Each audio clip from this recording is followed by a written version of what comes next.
പ്രധാനപ്പെട്ട ഒരുപാട് കാര്യങ്ങൾ നമ്മുടെ കർമ്മങ്ങളുമായി ബന്ധപ്പെട്ട് നാം മനസ്സിലാക്കേണ്ടതുള്ളതിനാൽ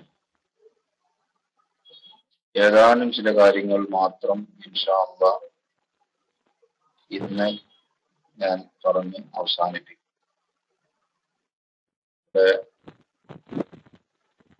ക്ലാസിന്റെ ശേഷം ചോദ്യം ചോദിക്കാൻ അവസരമുണ്ടാവും. അത് ഉപയോഗപ്പെടുത്താൻ പരമാവധി ശ്രമിച്ചാൽ നല്ലതാണ്. വാട്സപ്പിലൂടെയും മറ്റുമൊക്കെയായി നമുക്ക് ഒരുപാട് ചോദ്യങ്ങൾ പലപ്പോഴും കിട്ടാറുണ്ട്. പക്ഷെ ഇപ്പൊ കുറച്ചായിട്ട് ഒരു നിശ്ചിത സമയത്ത് അതിന് മറുപടി കൊടുക്കാൻ നമുക്ക് സാധിക്കാറില്ല. ഇന്നലെ ഞാൻ കഴിഞ്ഞ ദിവസം ഓർമ്മപ്പെടുത്തിയതുപോലെ നമ്മുടെ അമലുകൾ ചില്ലറ തെറ്റുകുറ്റങ്ങളെ കൊണ്ട് പാടെ നിഷ്ഫലമാവുകയോ അതിന്റെ പ്രതിഫലം നമുക്ക് നഷ്ടപ്പെട്ടു പോവുകയോ ചെയ്യുന്നതായി പലപ്പോഴും കാണാറുണ്ട്. എല്ലാ അമലുകളും അല്ലാഹു സുബ്ഹാനഹു വ തആല സ്വീകരിക്കുന്നത് നമ്മുടെ നിയ്യത്തുകൾക്ക് അനുസരിച്ചാണ്. ബഹുമാനപ്പെട്ട ഇമാം ബുഖാരി തന്റെ സഹീഹിന്റെ തുടക്കത്തിൽ തന്നെ അതിന്റെ 1-ാം നമ്പറായി പറഞ്ഞിട്ടുള്ള ഹദീസ്, അമലുകൾ സഹീഹാകണമെങ്കിൽ നിയ്യത്ത് നന്നാവേണ്ടതാണ്, നിയ്യത്ത് ആവശ്യമാണ് എന്ന് പഠിപ്പിക്കുന്ന ഹദീസാണ്. ഈ ഹദീസ് തെളിവെടുത്തുകൊണ്ടാണ് എല്ലാ കർമ്മശാസ്ത്ര പണ്ഡിതന്മാരും അമലുകൾ സ്വീകരിക്കപ്പെടണമെങ്കിൽ നിയ്യത്ത് വേണം എന്ന് പറയുന്നത്. അത് രണ്ട് രീതിയിലുണ്ട്. ഒന്ന്, നമ്മുടെ ലക്ഷ്യം നന്നാവുക, അതതിന്റെ പൊതുവായ നിയ്യത്ത്. രണ്ടാമത്തേത്, ആ അമൽ ചെയ്യുന്ന സമയത്ത് ഇന്ന അമലാണ് ഞാൻ ചെയ്യുന്നത് എന്ന ബോധത്തോടെ ചെയ്യുക. അതാണ് ആ ഓരോ അമലിനുമുള്ള നിയ്യത്ത്. നിസ്കരിക്കുമ്പോൾ നിസ്കാരത്തിന്റെ നിയ്യത്ത്, വുളൂവിന്റെ നിയ്യത്ത്, ഹജ്ജിന്റെ നിയ്യത്ത്, അങ്ങനെ ഓരോന്നും ആ അമലാണ് ഞാൻ ചെയ്യുന്നത് എന്ന കരുത്തോടുകൂടി, എന്ന നിയ്യത്തോടുകൂടി ചെയ്യുക. ഇവിടെ നിയ്യത്ത് കൊണ്ട് തുടങ്ങി നാം ചെയ്യുന്ന പല കർമ്മങ്ങളും അതിന്റെ നിബന്ധനകളും ഘടകങ്ങളും കൽപ്പിക്കപ്പെട്ടതുപോലെ ആകാത്തതിനാൽ പല അബദ്ധങ്ങളും പലപ്പോഴും സംഭവിക്കാറുണ്ട്. നിസ്കാരം തന്നെ ബാത്തിലായി പോകാറുണ്ട്. ചിലപ്പോ തക്ബീറത്തുൽ ഇഹ്റാം കൊണ്ട് തുടങ്ങുന്ന നിസ്കാരത്തിൽ അത് നമ്മുടെ കഴിവുകേട് കൊണ്ട് നിർബന്ധമായും ചെയ്യേണ്ട പല കാര്യങ്ങളും ചിലപ്പോൾ നമുക്ക് നടത്താൻ പറ്റാതിരിക്കാറുണ്ട്. ഇപ്പോൾ സർവോപരിയായി നാം കണ്ടുവരുന്ന ഒന്നാണ് നിസ്കാരത്തിന്റെ 3-ാമത്തെ റുക്നായ നിൽക്കാൻ കഴിവുള്ളവർ നിന്ന് നിസ്കരിക്കണം എന്ന നിബന്ധന പലപ്പോഴും ലംഘിക്കപ്പെടുകയാണ്. നിന്ന് നിസ്കരിക്കുന്നതിന് ഇരുന്ന് നിസ്കരിക്കുന്നതിന്റെ ഇരട്ടി പ്രതിഫലമുണ്ടെന്ന് നബി സല്ലല്ലാഹു അലൈഹി വസല്ലം തങ്ങൾ പഠിപ്പിച്ചിട്ടുണ്ട്. പക്ഷെ ഈ പ്രതിഫലത്തെ കുറിച്ച് ചിന്തിച്ച് നിന്ന് നിസ്കരിക്കേണ്ടത് ഇരുന്നാലും നിസ്കാരം ശരിയാകുന്ന സുന്നത്ത് നിസ്കാരങ്ങളിലാണ്. അതേ സമയത്ത് ഫർള് നിസ്കാരത്തെ സംബന്ധിച്ചിടത്തോളം നിൽക്കാൻ കഴിവുണ്ടോ, എന്നാൽ പിന്നെ നിൽക്കുക തന്നെ വേണം. അത് നാം പലപ്പോഴും കണ്ടുവരുന്ന ഒരു കാര്യമാണ്. പല ആളുകളും പള്ളിയിലേക്ക് നിസ്കരിക്കാൻ വന്നാൽ, അല്ലെങ്കിൽ വീടുകളിൽ നിസ്കരിക്കുന്ന പല ഉമ്മമാരും നിസ്കരിക്കാറുള്ളത് കസേരയിൽ ഇരുന്നുകൊണ്ടാണ്. കസേരയിൽ ഇരുന്ന് നിസ്കരിക്കും. നിൽക്കാൻ കഴിയാത്തവരെ ഇരുന്ന് നിസ്കരിക്കാൻ അല്ലാഹു സുബ്ഹാനഹു വ തആല അനുമതി നൽകിയിട്ടുണ്ട്. പക്ഷേ ആ ഇരിക്കേണ്ടത് ഇന്ന രീതിയിലാണ് എന്ന് നിർബന്ധമായി നിഷ്കർഷിച്ചിട്ടില്ല. ഇരിക്കാം എന്ന് പറഞ്ഞാൽ എങ്ങനെയും ഇരിക്കാം എന്നാണ് അതിന്റെ അർത്ഥം. പക്ഷെ ഏറ്റവും നല്ലത് ഇഫ്തിറാഷിന്റെ ഇരുത്തവും പിന്നെ തറബ്ബുഇന്റെ ഇരുത്തവും പിന്നെ മൂന്നാം സ്ഥാനത്ത് തവറുക്കിന്റെ ഇരുത്തവുമാണ് എന്ന് കർമ്മശാസ്ത്ര പണ്ഡിതന്മാർ പഠിപ്പിക്കുന്നുണ്ട്. ഒന്നാം സ്ഥാനത്ത് ഇഫ്തിറാഷിന്റെ ഇരുത്തം. ഇഫ്തിറാഷിന്റെ ഇരുത്തം എന്ന് പറഞ്ഞാൽ ഏതാണ്? ഈ മൂന്ന് ഇരുത്തവും പരിശോധിച്ചാൽ അത് നിലത്ത് ഇരിക്കലാണ്, കസേരയിൽ ഇരിക്കലല്ല. ഇഫ്തിറാഷിന്റെ ഇരുത്തം നമ്മൾ ആദ്യത്തെ അത്തഹിയ്യാത്തിന് വേണ്ടി ഇരിക്കുന്ന ഇരുത്തമാണ്. അവസാനം പറഞ്ഞ തവറുക്കിന്റെ ഇരുത്തം അവസാനത്തെ അത്തഹിയ്യാത്തിൽ ഇരിക്കുന്ന ഇരുത്തമാണ്.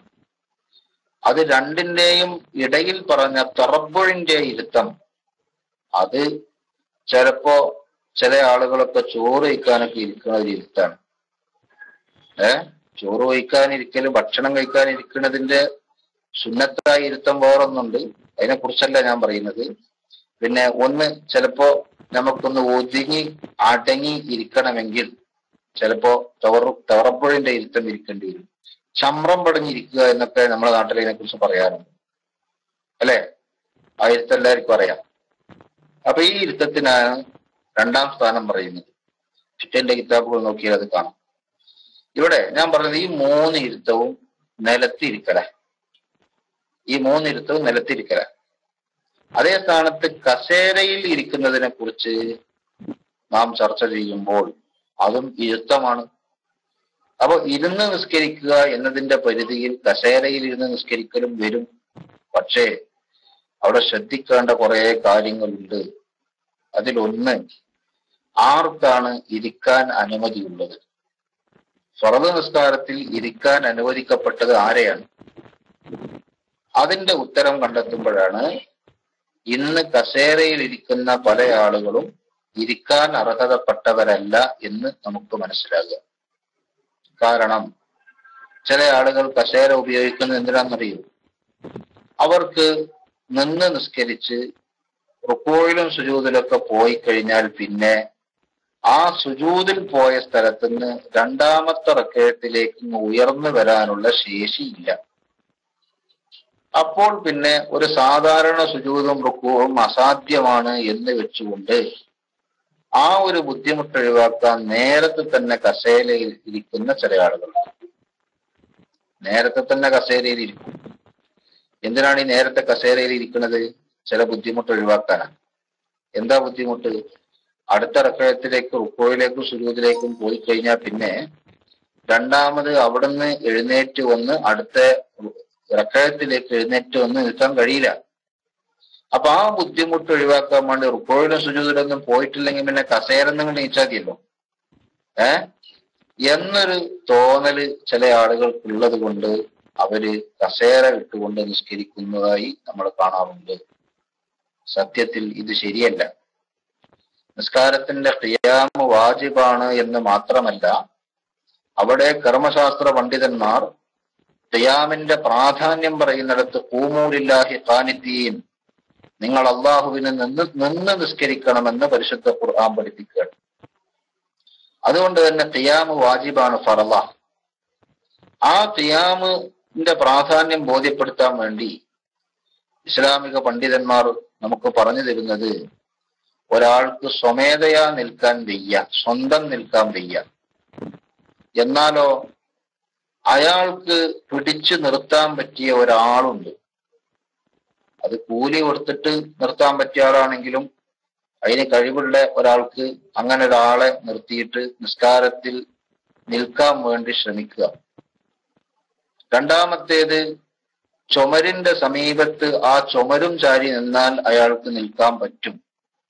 അല്ലാത്തടത്ത് നിന്നാൽ അയാൾക്ക് നിൽക്കാൻ പറ്റൂല, ചുമരിന്റെ ഒരു സപ്പോർട്ട് ആവശ്യമാണ് എങ്കിൽ ആ ചുമര് ചാരിയിട്ടെങ്കിലും അയാൾ നിൽക്കണം.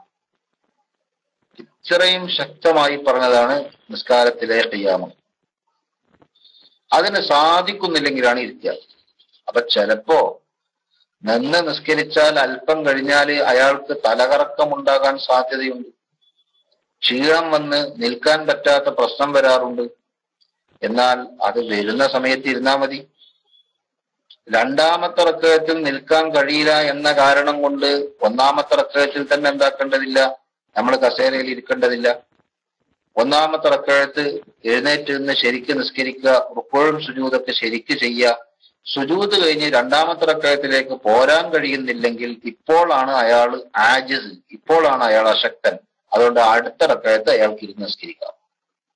സുജൂദ് കഴിഞ്ഞ് രണ്ടാമത്തെ റക്അത്തിലേക്ക് എഴുന്നേറ്റ് പോരാൻ കഴിയില്ല എന്ന് പേടിച്ചതിനാൽ ഒന്നാമത്തെ റക്അത്തിൽ തന്നെ കസേരയിൽ ഇരുന്ന് റുക്കൂഉം സുജൂദും ചെയ്യാൻ പാടുള്ളതല്ല. അഥവാ നിസ്കാരത്തിന്റെ ഓരോ റക്അത്തുകളും ഓരോന്നിന്റെ ശേഷമാണ് അടുത്തത്. ഒന്നാം റക്അത്തിന്റെ ശേഷമാണ് രണ്ടാമത്തേത്. രണ്ടാമത്തെ റക്അത്ത് പൂർത്തിയാക്കി നിസ്കരിക്കുന്നതിന് അശക്തി വരും എന്ന കാരണം കൊണ്ട് ഒന്നാമത്തെ റക്അത്ത് തന്നെ അതിന്റെ രൂപം മാറ്റാനോ ഇരിക്കാനോ റുക്കൂഉം സുജൂദും പൂർത്തിയാക്കാതെ ആംഗ്യം കൊണ്ട് മാത്രം ഒതുക്കാനോ പറ്റില്ല എന്നാണ് ഞാൻ പറഞ്ഞതിന്റെ ചുരുക്കം. അപ്പൊ അജിസ്, അശക്തത എപ്പോഴാണോ വരുന്നത് അപ്പോൾ മാത്രമേ ഈ ആനുകൂല്യം ഉപയോഗപ്പെടുത്താൻ പാടുള്ളൂ. മനസ്സിലായോ പറഞ്ഞ്? ഇനി നിങ്ങൾ നോക്ക്, ചില പള്ളിയിലൊക്കെ ചെന്നാൽ ആകെ പ്രശ്നമാണ്. എന്തേ ആളുകൾ വന്നിട്ട് ചോദിക്കുന്നേ കസേരല്ല എവിടെയെന്ന്, പള്ളിയിൽ വന്നിട്ടേ. ഇപ്പൊ അങ്ങനത്തെ ഒരു കാലാണ്. കാരണം കുറെ ആളുകൾക്ക് ഇരിക്കാനാ പൂതി. ഈ പോക്ക് പോയാൽ ചിലപ്പോ കുറച്ചു കാലം കഴിഞ്ഞാല് കുത്തുബ കേൾക്കാണ് ഗ്യാലറി ഉണ്ടാക്കേണ്ടി വരും. അങ്ങനെയൊക്കെയാണ് ഇപ്പോഴത്തെ ഒരു ഒരു ഒരു പുതിയ ട്രെൻഡ്.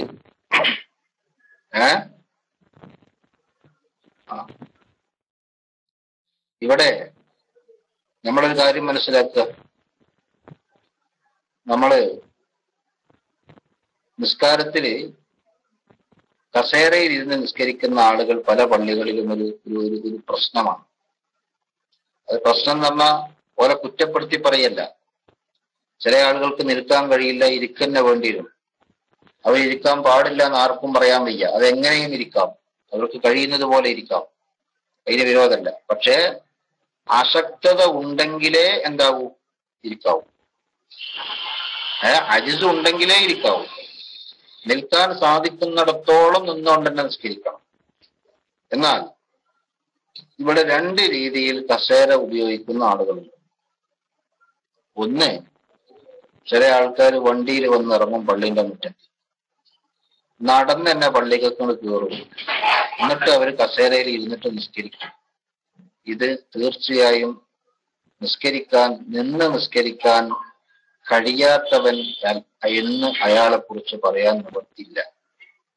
സ്വന്തം നടന്നു വന്നവന് ഇവനെ നിൽക്കാതെക്കാൻ പറ്റുമോ? അപ്പൊ നിൽക്കാൻ കഴിവുണ്ട്, പിന്നെ അയാൾ എങ്ങനെ ഇരിക്കുന്നത്? ഇരിക്കാനുള്ള ന്യായം എന്താ? ഒരു ന്യായമില്ല. അതാണ് ഞാൻ നേരത്തെ പറഞ്ഞത്. ഇരിക്കാൻ ഇത്തരക്കാർക്കുള്ള ന്യായം ഒരുപക്ഷെ അടുത്ത റക്അത്തിൽ അയാൾക്ക് എഴുന്നേൽക്കാൻ കഴിയില്ല എന്നതായിരിക്കണം. സുജൂദിക്ക് പോയാൽ അടുത്ത റക്അത്തിൽ എഴുന്നേൽക്കാൻ കഴിയില്ല. ഓക്കെ, അടുത്ത റക്അത്തിൽ എഴുന്നേൽക്കാൻ കഴിയില്ലെങ്കിൽ അത് അടുത്ത റക്അത്തിൽ ആലോചിച്ചാൽ മതി. മനസ്സിലായോ? അപ്പോഴാണ് അയാള് അശക്തനാകുന്നത്. ആ സമയം മുതലാണ് അയാൾക്ക് അശക്തന് ലഭിക്കുന്ന ആനുകൂല്യങ്ങൾ ലഭിക്കുക. അല്ലാതെ അടുത്ത റക്അത്തിൽ തന്നെ കഴിയില്ല എന്ന് വെച്ചിട്ട് നേരത്തെ തന്നെ ഇരിക്കാൻ പറ്റൂല എന്നാണ് ഞാൻ പറഞ്ഞതിന്റെ ചുരുക്കം. ഏതുപോലെ റമദാനിൽ ഒരാൾ നോമ്പെടുത്താൽ നോമ്പ് നോറ്റ് പണിക്ക് പോകേണ്ട ആളാ, ജോലിക്ക് പോകണം. ജോലിക്ക് പോയിട്ടില്ലെങ്കിൽ അയാൾക്ക് ജീവിക്കാൻ വേറെ നിവൃത്തിയില്ല. വെയിലത്ത് പണിക്ക് പോകണം. അപ്പൊ നല്ല വെയിലുള്ള സമയത്ത് നോമ്പെടുത്ത് പണിക്ക് പോയാൽ അയാൾക്ക് ആ വെയിലിന്റെ ചൂട് കൊണ്ട് ശാരീരികമായി ഒരുപാട് പ്രയാസങ്ങളും ബുദ്ധിമുട്ടുകളും ഉണ്ടായി നോമ്പ് പൂർത്തിയാക്കാൻ പറ്റാത്ത അവസ്ഥ വരും. എന്താ ചെയ്യേണ്ടത്? അയാൾ നോമ്പെടുക്കേണ്ടതില്ല എന്ന് മസ്അല പറയും. പക്ഷെ അതിന്റെ അർത്ഥം നാളെ വെയിൽ കൊണ്ട് എനിക്ക് പണിയെടുക്കാൻ പറ്റിയില്ലെങ്കിലോ എന്ന് വെച്ചിട്ടാണ് ഇന്നെ നോമ്പെടുക്കണ്ടെന്നല്ല. നേരെ മറിച്ച് അയാൾ നോമ്പ് എടുക്കുകയും അയാൾക്ക് ആ നോമ്പ് പൂർത്തിയാക്കാൻ പറ്റാത്ത സാഹചര്യം വരുന്ന പക്ഷം അപ്പോൾ അയാൾ നോമ്പ് മുറിക്കാം. അതാണ് ആ പറഞ്ഞതിന്റെ അർത്ഥം. മുറിക്കാം എന്ന് മാത്രമല്ല, ആ നോമ്പ് കൊണ്ട് ശാരീരികമായി വല്ല അപകടവും അയാൾക്ക് വരുമെങ്കിൽ ചിലപ്പോൾ നോമ്പ് മുറിക്കാൻ നിർബന്ധമാവുകയും ചെയ്യും. മനസ്സിലായോ? അതുതന്നെ കൂട്ടത്തിൽ പറയുമ്പോൾ വേറെ ഒരു വിശദമായി പറയേണ്ട ഒരു കാര്യമാണ്. കാരണം നമ്മുടെ നാട്ടിലൊക്കെ നോമ്പെടുക്കുന്ന നിസ്കരിക്കുന്ന നല്ല നിലക്ക് ഹൈറായ ജീവിതം നയിക്കുന്ന കുറെ ഉമ്മമാരുണ്ട്.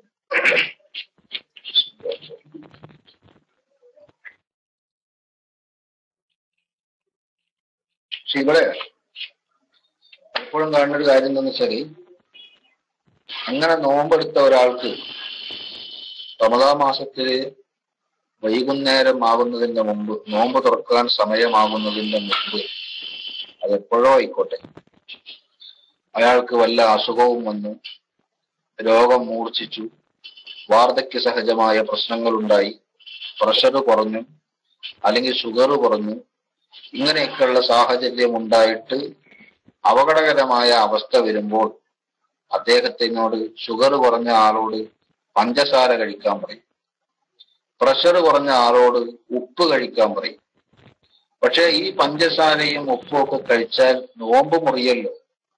അതുകൊണ്ട് വൈകുന്നേരം 4 മണി വരെ നോമ്പെടുത്ത ഉമ്മ ഈ നിർദ്ദേശം അവഗണിക്കുകയും, ഞാൻ ഇപ്പൊ നോമ്പ് തുറക്കൂല, നോമ്പ് മുറിക്കൂല, ഇനിയിപ്പോ 2 മണിക്കൂറല്ലേ മഗ്‌രിബിനുള്ളൂ, അതിന്റെ പേരിൽ ഞാനാണ് മരിക്കുകയാണെങ്കിൽ ഞാൻ നോമ്പോടെ മരിച്ചോട്ടെ എന്ന് പറയുന്ന പല വല്യമ്മമാരെയും നമുക്ക് കാണാൻ പറ്റും, അല്ലേ?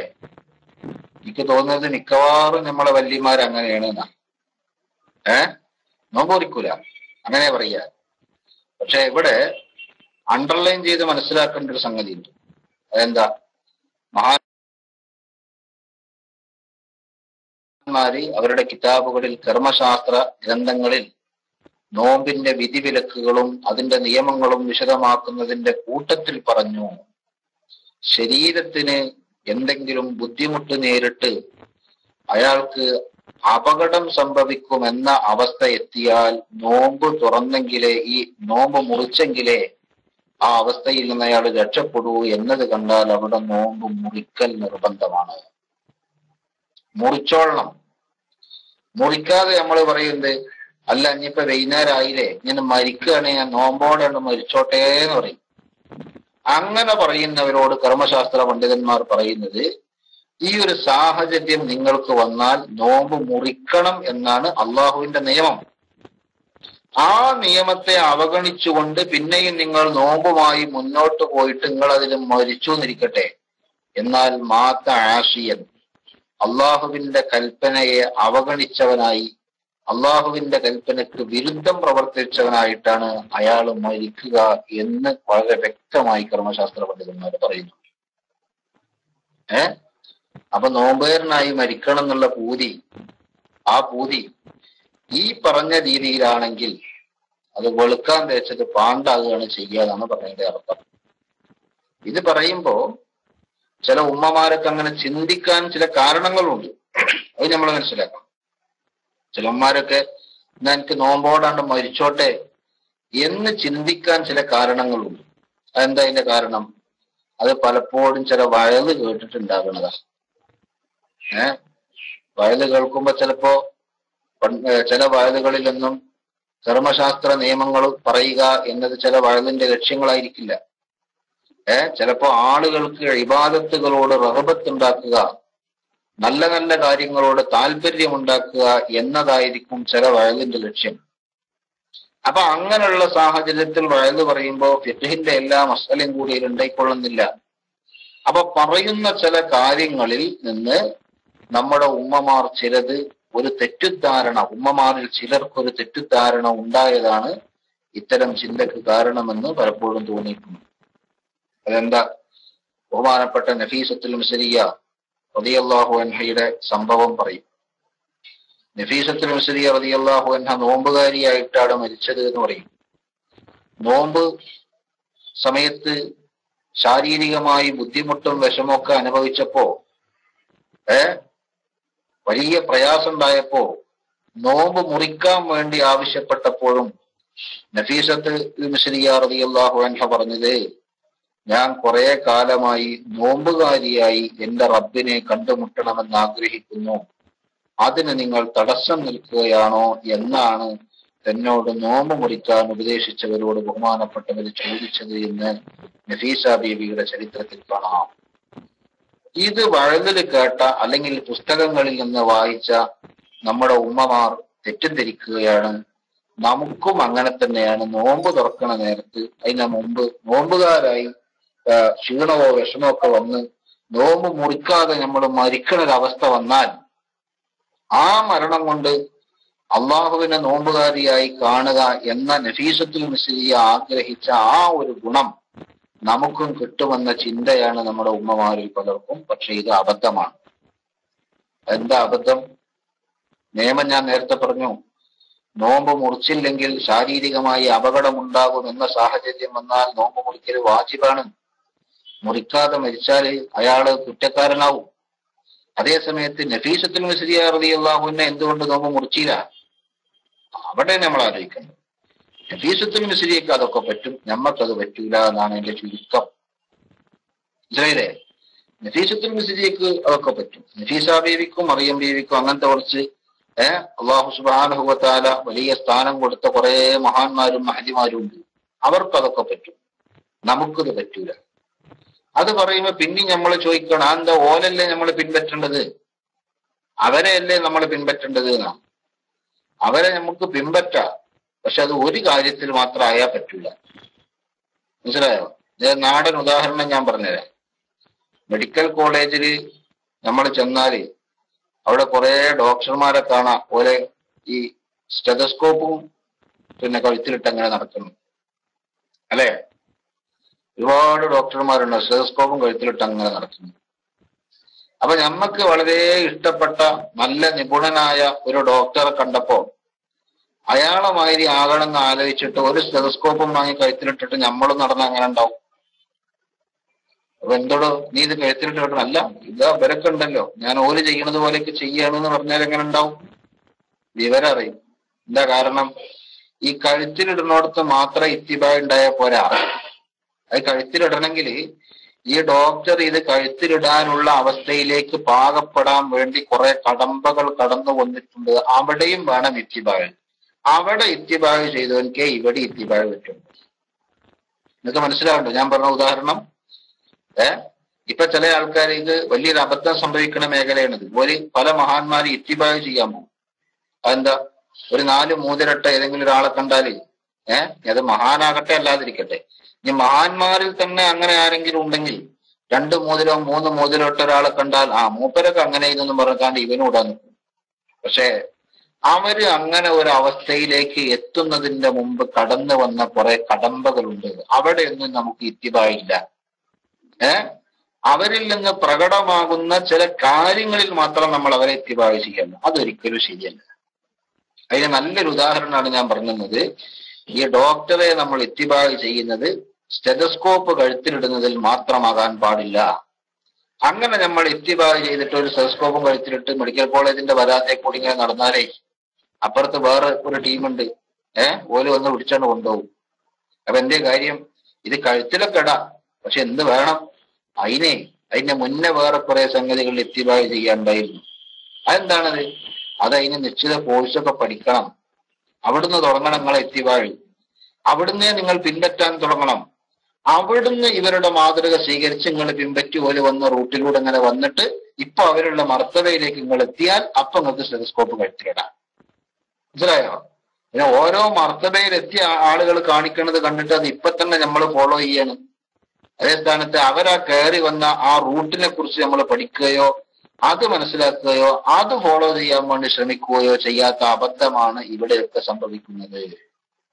നിങ്ങൾ നോക്ക്, നഫീസത്തുൽ മിസ്രിയ റളിയല്ലാഹു അൻഹയെ ഇത്തിബായ് ചെയ്യാൻ, അവരെ ഫോളോ ചെയ്യാൻ നമുക്ക് പറ്റും. പക്ഷേ അത് ഞാൻ നോമ്പുകാരിയായി മരിക്കാൻ ആഗ്രഹിച്ചവളാണ്, അതുകൊണ്ട് എന്റെ നോമ്പ് നിങ്ങൾ മുറിപ്പിക്കരുത് എന്ന ഒറ്റ വിഷയത്തിലാകരുത്. അങ്ങനെയുള്ള ഒരു ചിന്തയിലേക്ക്, അങ്ങനെയുള്ള ഒരു ദൃഢതയിലേക്ക് നഫീസത്തുൽ മിസ്രിയ റളിയല്ലാഹു അൻഹ എത്തിക്കഴിഞ്ഞാൽ അത് അവർക്ക് നല്ല ചിന്തയായി നിലനിൽക്കുന്ന ഒരു അവസ്ഥയിലേക്ക് ബഹുമാനപ്പെട്ടവർ ഉയർന്നു വന്ന ഒരുപാട് മേഖലകളുണ്ട്, അല്ലേ? അതൊക്കെ വന്നാല് നമുക്കും അത് പറ്റും. ഇങ്ങനെ നോക്ക് നിങ്ങൾ, നഫീസത്തുൽ മിസ്രിയ റളിയല്ലാഹു അൻഹ ഖബർ കുഴിച്ചിട്ട് ആ ഖബറിന്റെ ഉള്ളിൽ ഇറങ്ങിയിരുന്നിട്ട് 90 ഖത്തം ഓതിയത് ബഹുമാനപ്പെട്ടവരുടെ ചരിത്രത്തെ കേൾക്കാം, അല്ലേ?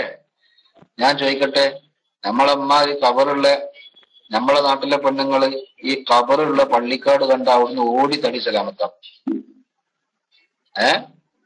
അപ്പൊ ഖബർ കുഴിച്ചിട്ട് അതിന്റെ ഉള്ളിൽ ഇറങ്ങിയിരുന്നിട്ട് ഖുർആൻ ഓതുക എന്ന് പറഞ്ഞാല് അത് എന്തൊരു മാനസികാവസ്ഥയാണത്? അപ്പൊ ഭൗതികമായ ലോകത്തോട് അത്രയും വിരക്തി ഉണ്ടാകുകയും പരലോകത്തെ മാത്രം ചിന്തിക്കുകയും അല്ല, പരലോകത്തിന്റെ അപ്പുറത്ത് അള്ളാഹുവിനെ മാത്രം കാണുകയും ചെയ്യുന്ന ഒരു ചിന്തയിലേക്ക് അത്തരം മഹതികളും മഹാന്മാരും ഉയർന്നു വന്നിട്ടുണ്ട്. ആ ഒരു അവസ്ഥയിലേക്ക് നമ്മൾ എത്തിക്കഴിഞ്ഞാൽ നമ്മുടെ കാര്യത്തിലും ഇത്തരം വിഷയങ്ങളിൽ നിയമം മാറും. മറിയം ബീവി റളിയല്ലാഹു അൻഹ വലിയ ഉയർച്ചയുള്ള ഉമ്മയാണ്. ആ മറിയം ബീവിയെ സംബന്ധിച്ചിടത്തോളം അവരെ ഇത്തിബാഅ് ചെയ്യാൻ നമുക്ക് പറ്റും.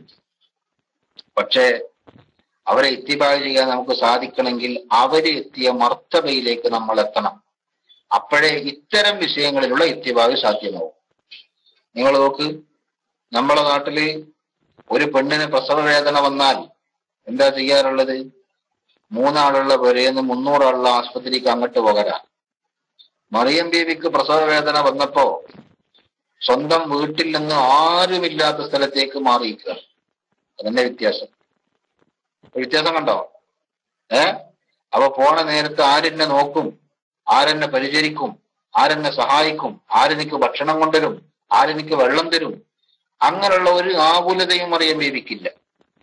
എന്തല്ലാത്തത്?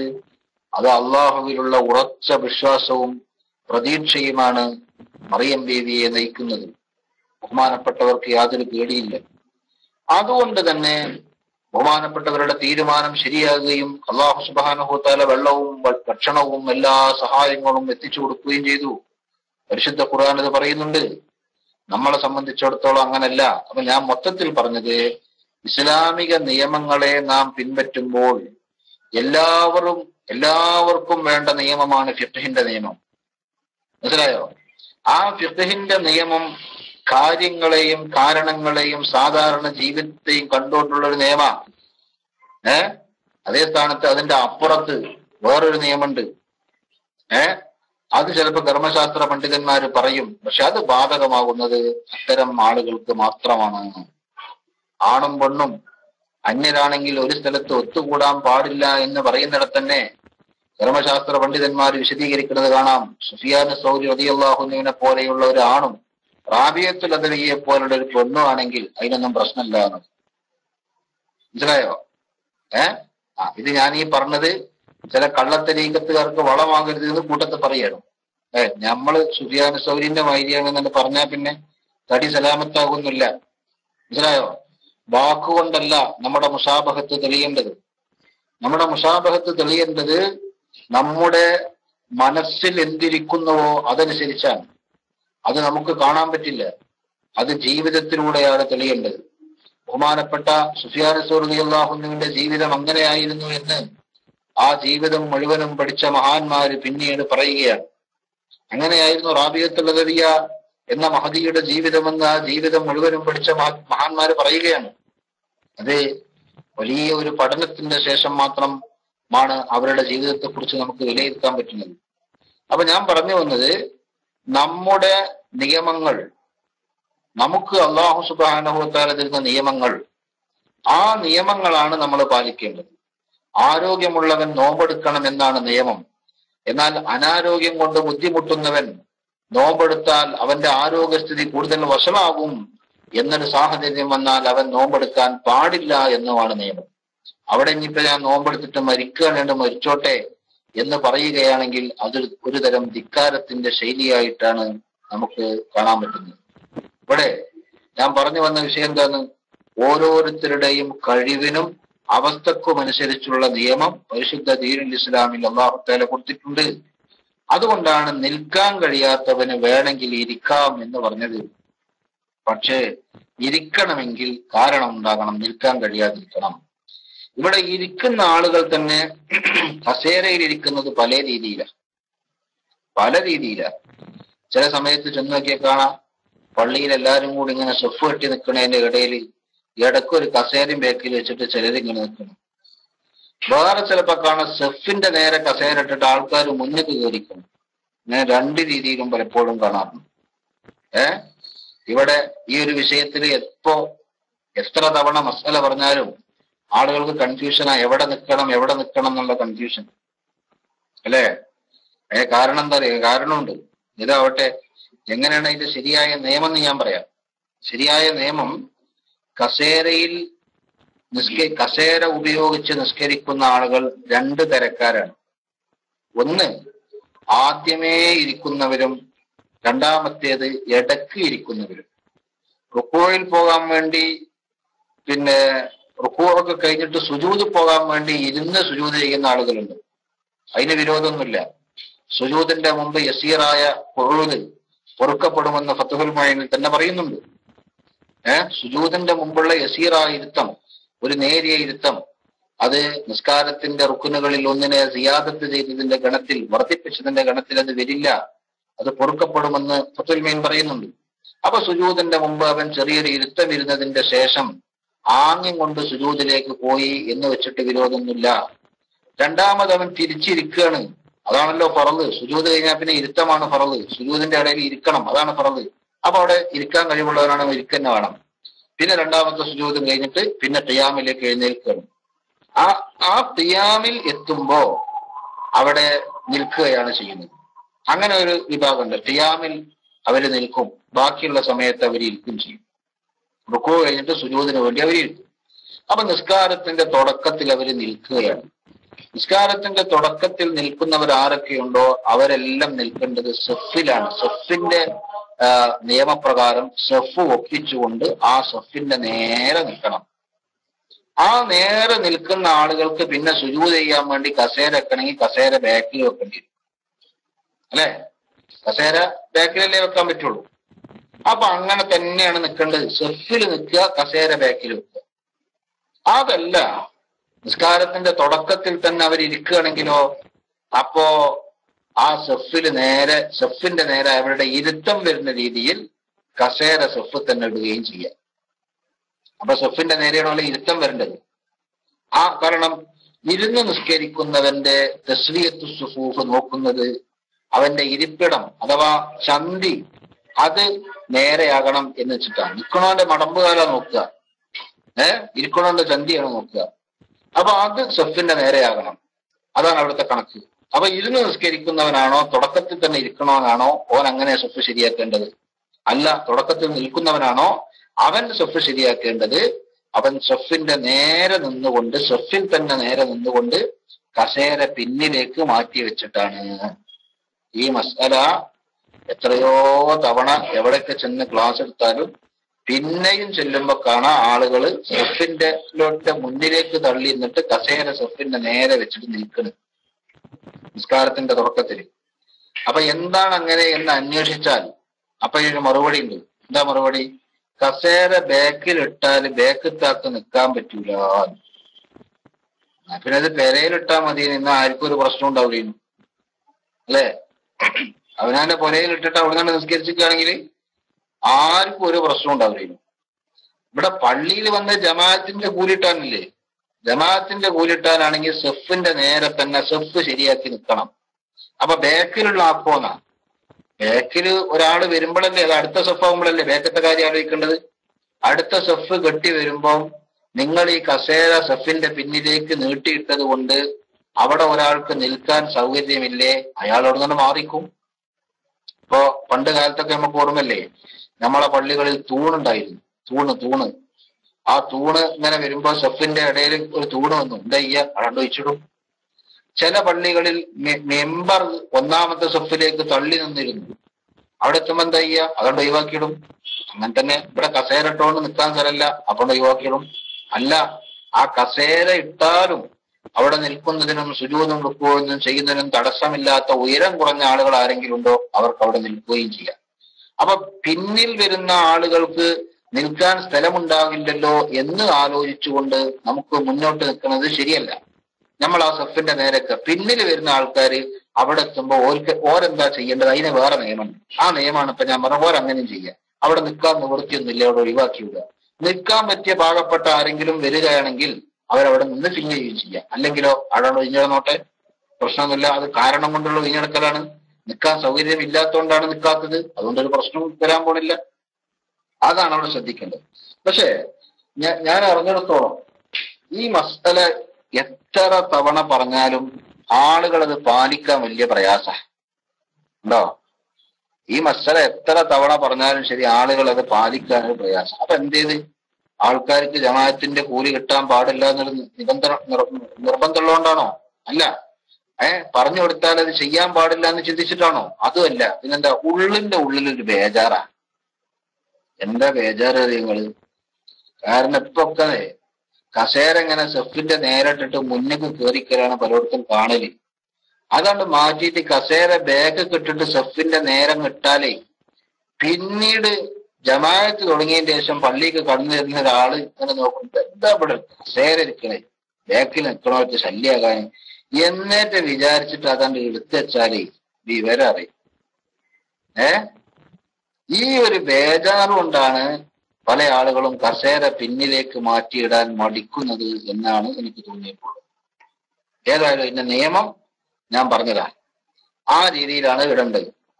ഇത് നിങ്ങൾ നോക്ക്, ഞാൻ മുമ്പൊരിക്കൽ പള്ളിയിൽ പോയി. ഒരു പള്ളിയിൽ ചെന്നപ്പോ അവിടെ പള്ളിയുടെ ഒന്നാമത്തെ സഫ് തന്നെ ഉണ്ട് ഒരു ചെരവ കാണും. ചെരവ എന്ന് പറഞ്ഞാൽ അറിയില്ലേ? നമ്മൾ തേങ്ങ എറിഞ്ഞാൽ പണ്ട് ഉപയോഗിച്ചിരുന്ന സാധനല്ലേ. ഇപ്പൊ പിന്നെ വേറെ പുതിയ ജാതി ചെലവുള്ളത്.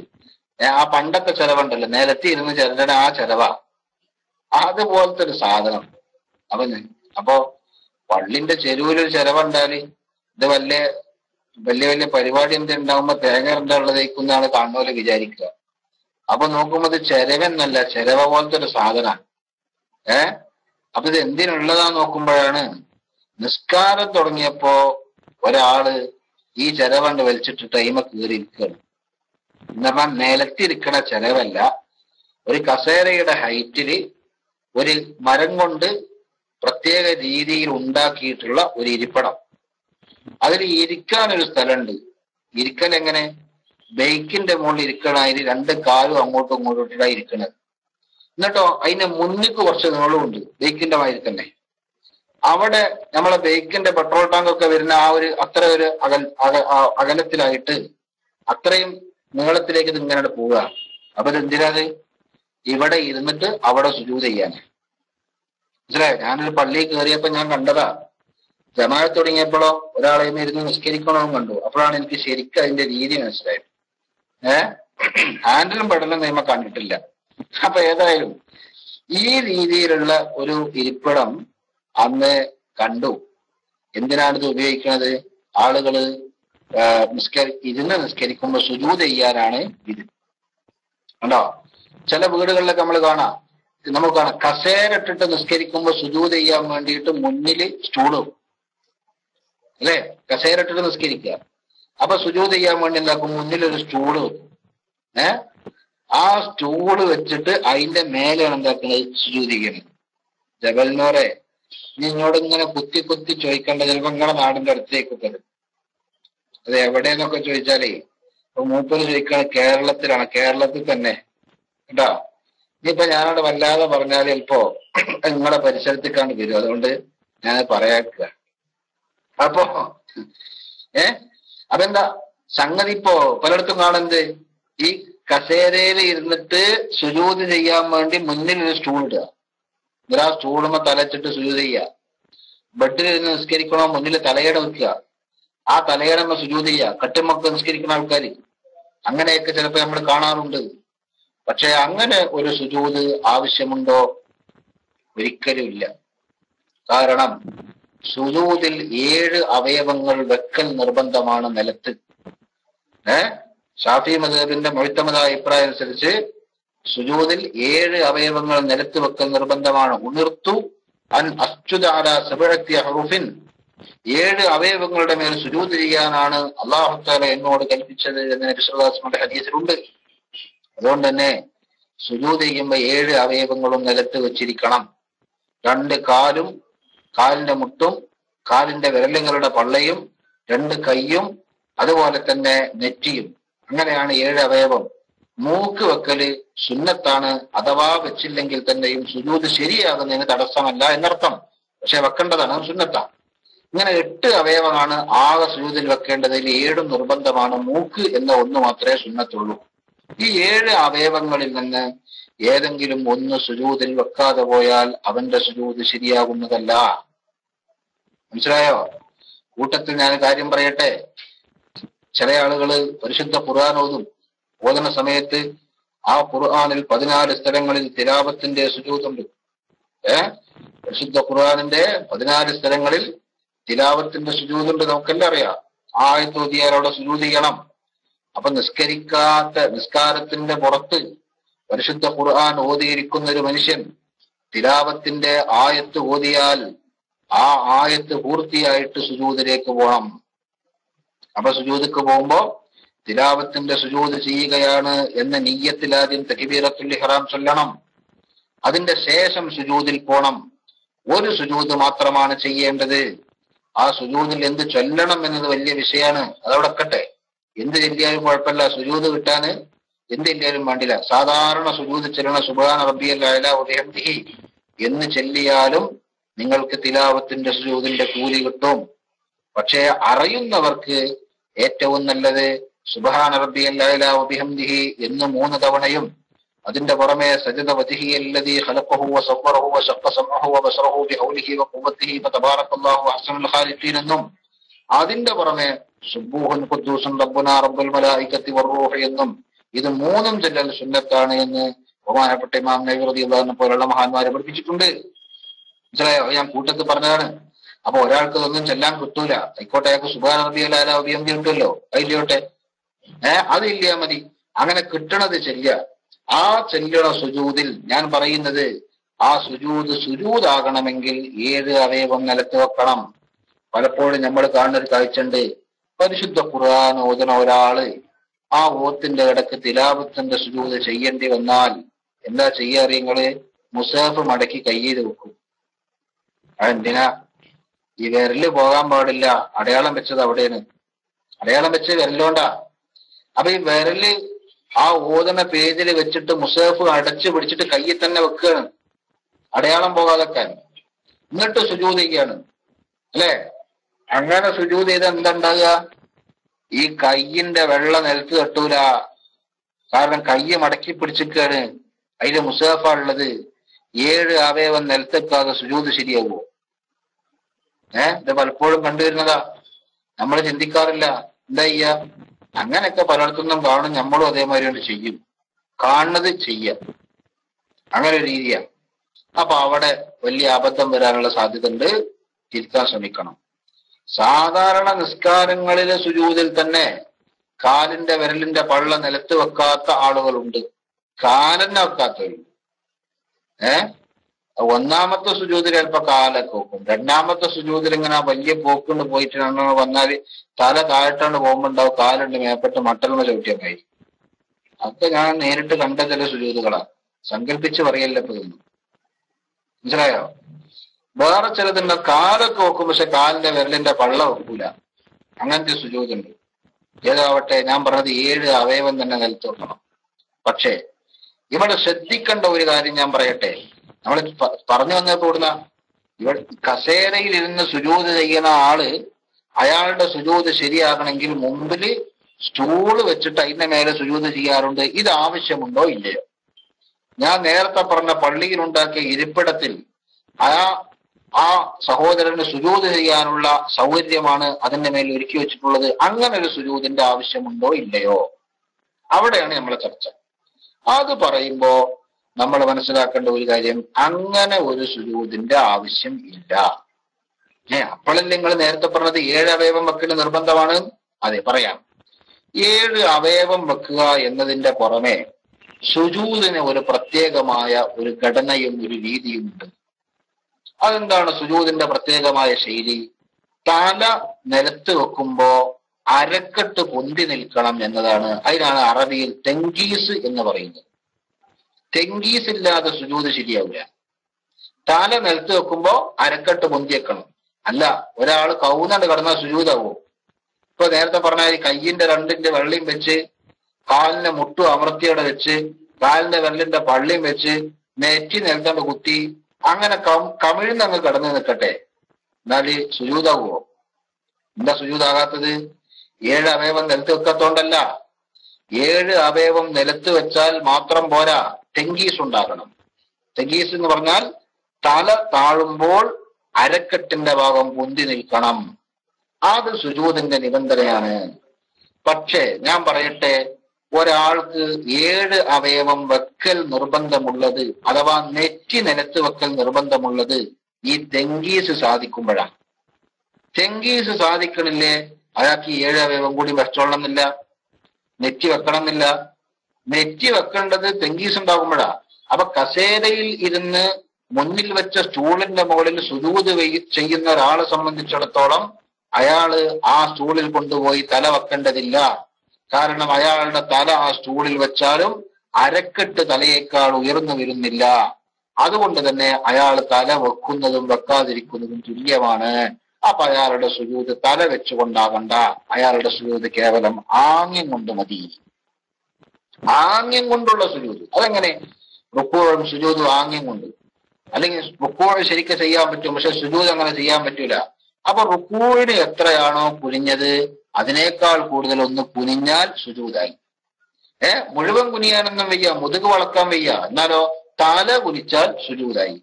തലയും അനക്കാൻ വയ്യ, എന്നാലോ കൺപോള കൊണ്ട് സുജൂദ് ചെയ്യാം. അതാണ് കൺപോള കൊണ്ട് സുജൂദ് ചെയ്യാം. കൺപോള കുറച്ച് താത്തി പിടിച്ചാൽ സുജൂദായി. റുക്കൂഇനും സുജൂദിനും ഒന്നും അനങ്ങാൻ പറ്റാത്ത ഒരാള് അയാൾ റുക്കൂഉം സുജൂദൊക്കെ ആംഗ്യം കാണിക്കേണ്ടത് അവന്റെ കൺപോള കൊണ്ടാണ് എന്ന് കർമ്മശാസ്ത്ര പണ്ഡിതന്മാർ പറയുന്നുണ്ട്. അല്ല, കണ്ണിന്റെ പോളയും അനങ്ങാത്ത ഒരാളാണെങ്കിലോ അയാള് നിസ്കാരത്തിന്റെ അഫ്ആല്, അതിന്റെ റുക്കൂഉം സുജൂദും ഖിയാമും ഒക്കെ അടക്കമുള്ള പ്രവർത്തനങ്ങൾ അവന്റെ മനസ്സിൽ ചിത്രീകരിച്ചാൽ മതി എന്നും കർമ്മശാസ്ത്ര പണ്ഡിതന്മാർ പഠിപ്പിക്കുന്നുണ്ട്. അപ്പൊ അതതിന്റെ ക്രമം അനുസരിച്ച് തന്നെ മനസ്സിൽ ഇങ്ങനെ ചിത്രീകരിക്കും. അതാണ് അതിന്റെ രീതി. അപ്പൊ കസേര ഇട്ടുകൊണ്ട് അതിന് മുമ്പ് ഒരു സ്റ്റൂള് വെച്ച് നിൽക്കേണ്ട ഒരു ആവശ്യമില്ല എന്ന് ഈ പറഞ്ഞതിൽ നിന്ന് മനസ്സിലായിട്ടുണ്ടാവും.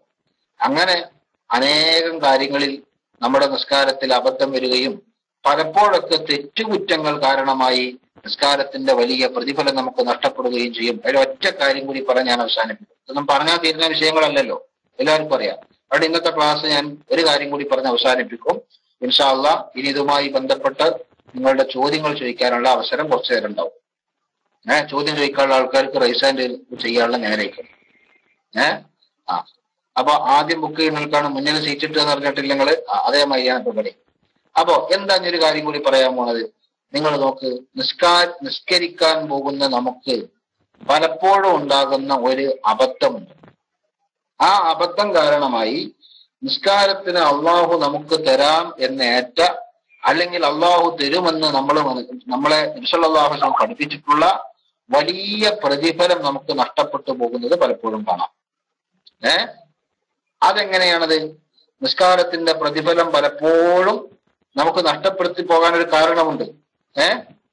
അതെങ്ങനെയാന്ന് വെച്ചാല് നമ്മുടെ ചില്ലറ ശ്രദ്ധയില്ലായ്മ കൊണ്ടാണ് നമുക്ക് അത്തരം കാര്യങ്ങൾ എന്താണത്, അത്തരം വലിയ വലിയ പ്രതിഫലങ്ങൾ നമുക്ക് നഷ്ടപ്പെട്ടു പോകുന്നത്. ഇപ്പോ ഒറ്റ ഉദാഹരണം പറയാം, ഇതുകൂടി പറഞ്ഞ് ഞാൻ അവസാനിപ്പിച്ചേ. ഒറ്റ ഉദാഹരണം എന്ന് വെച്ചാല്, ജമാഅത്തായി നിസ്കരിക്കുന്ന ആളുകൾക്ക് നിസ്കരിക്കുന്ന സമയത്ത് 27 ദറജ പ്രതിഫലം അല്ലാഹു തആല കൊടുക്കുന്ന വിശ്വാസം നിങ്ങൾ പഠിപ്പിച്ചിട്ടുണ്ട്. പക്ഷെ ഈ വലിയ ദറജ പ്രതിഫലം കിട്ടണമെങ്കിൽ കുറെ കാര്യങ്ങൾ ശ്രദ്ധിക്കണം. ഇപ്പോ നമ്മളിവിടെ ഒരു പരിശോധന നടത്തിയാൽ ഭൂരിഭാഗം ആളുകൾക്കും ഈ വിഷയത്തിൽ മൈനസ് മാർക്ക് ചെയ്യും. ഇത് ശ്രദ്ധിക്കുന്ന ആളുകൾ വളരെ കുറവാണ് എന്നാണ് എന്റെ നിരീക്ഷണത്തിൽ ഞാൻ മനസ്സിലാക്കിയത്. അതെന്താ? ഒന്ന്, ഞാൻ ചോദിക്കട്ടെ, ഇമാമിന്റെ കൂടെ നിസ്കരിക്കുന്ന ഒരാള്, ജമാഅത്ത് പറഞ്ഞതാണല്ലോ, ഇമാമിന്റെ കൂടെ നിസ്കരിക്കുന്ന ഒരാള് സാധാരണഗതിയിൽ നമ്മൾ ഇമാമിന്റെ കൂടെ നിസ്കരിക്കുകയാണെങ്കിൽ നമ്മൾ എപ്പോഴാ സലാം വീട്ടാറ്?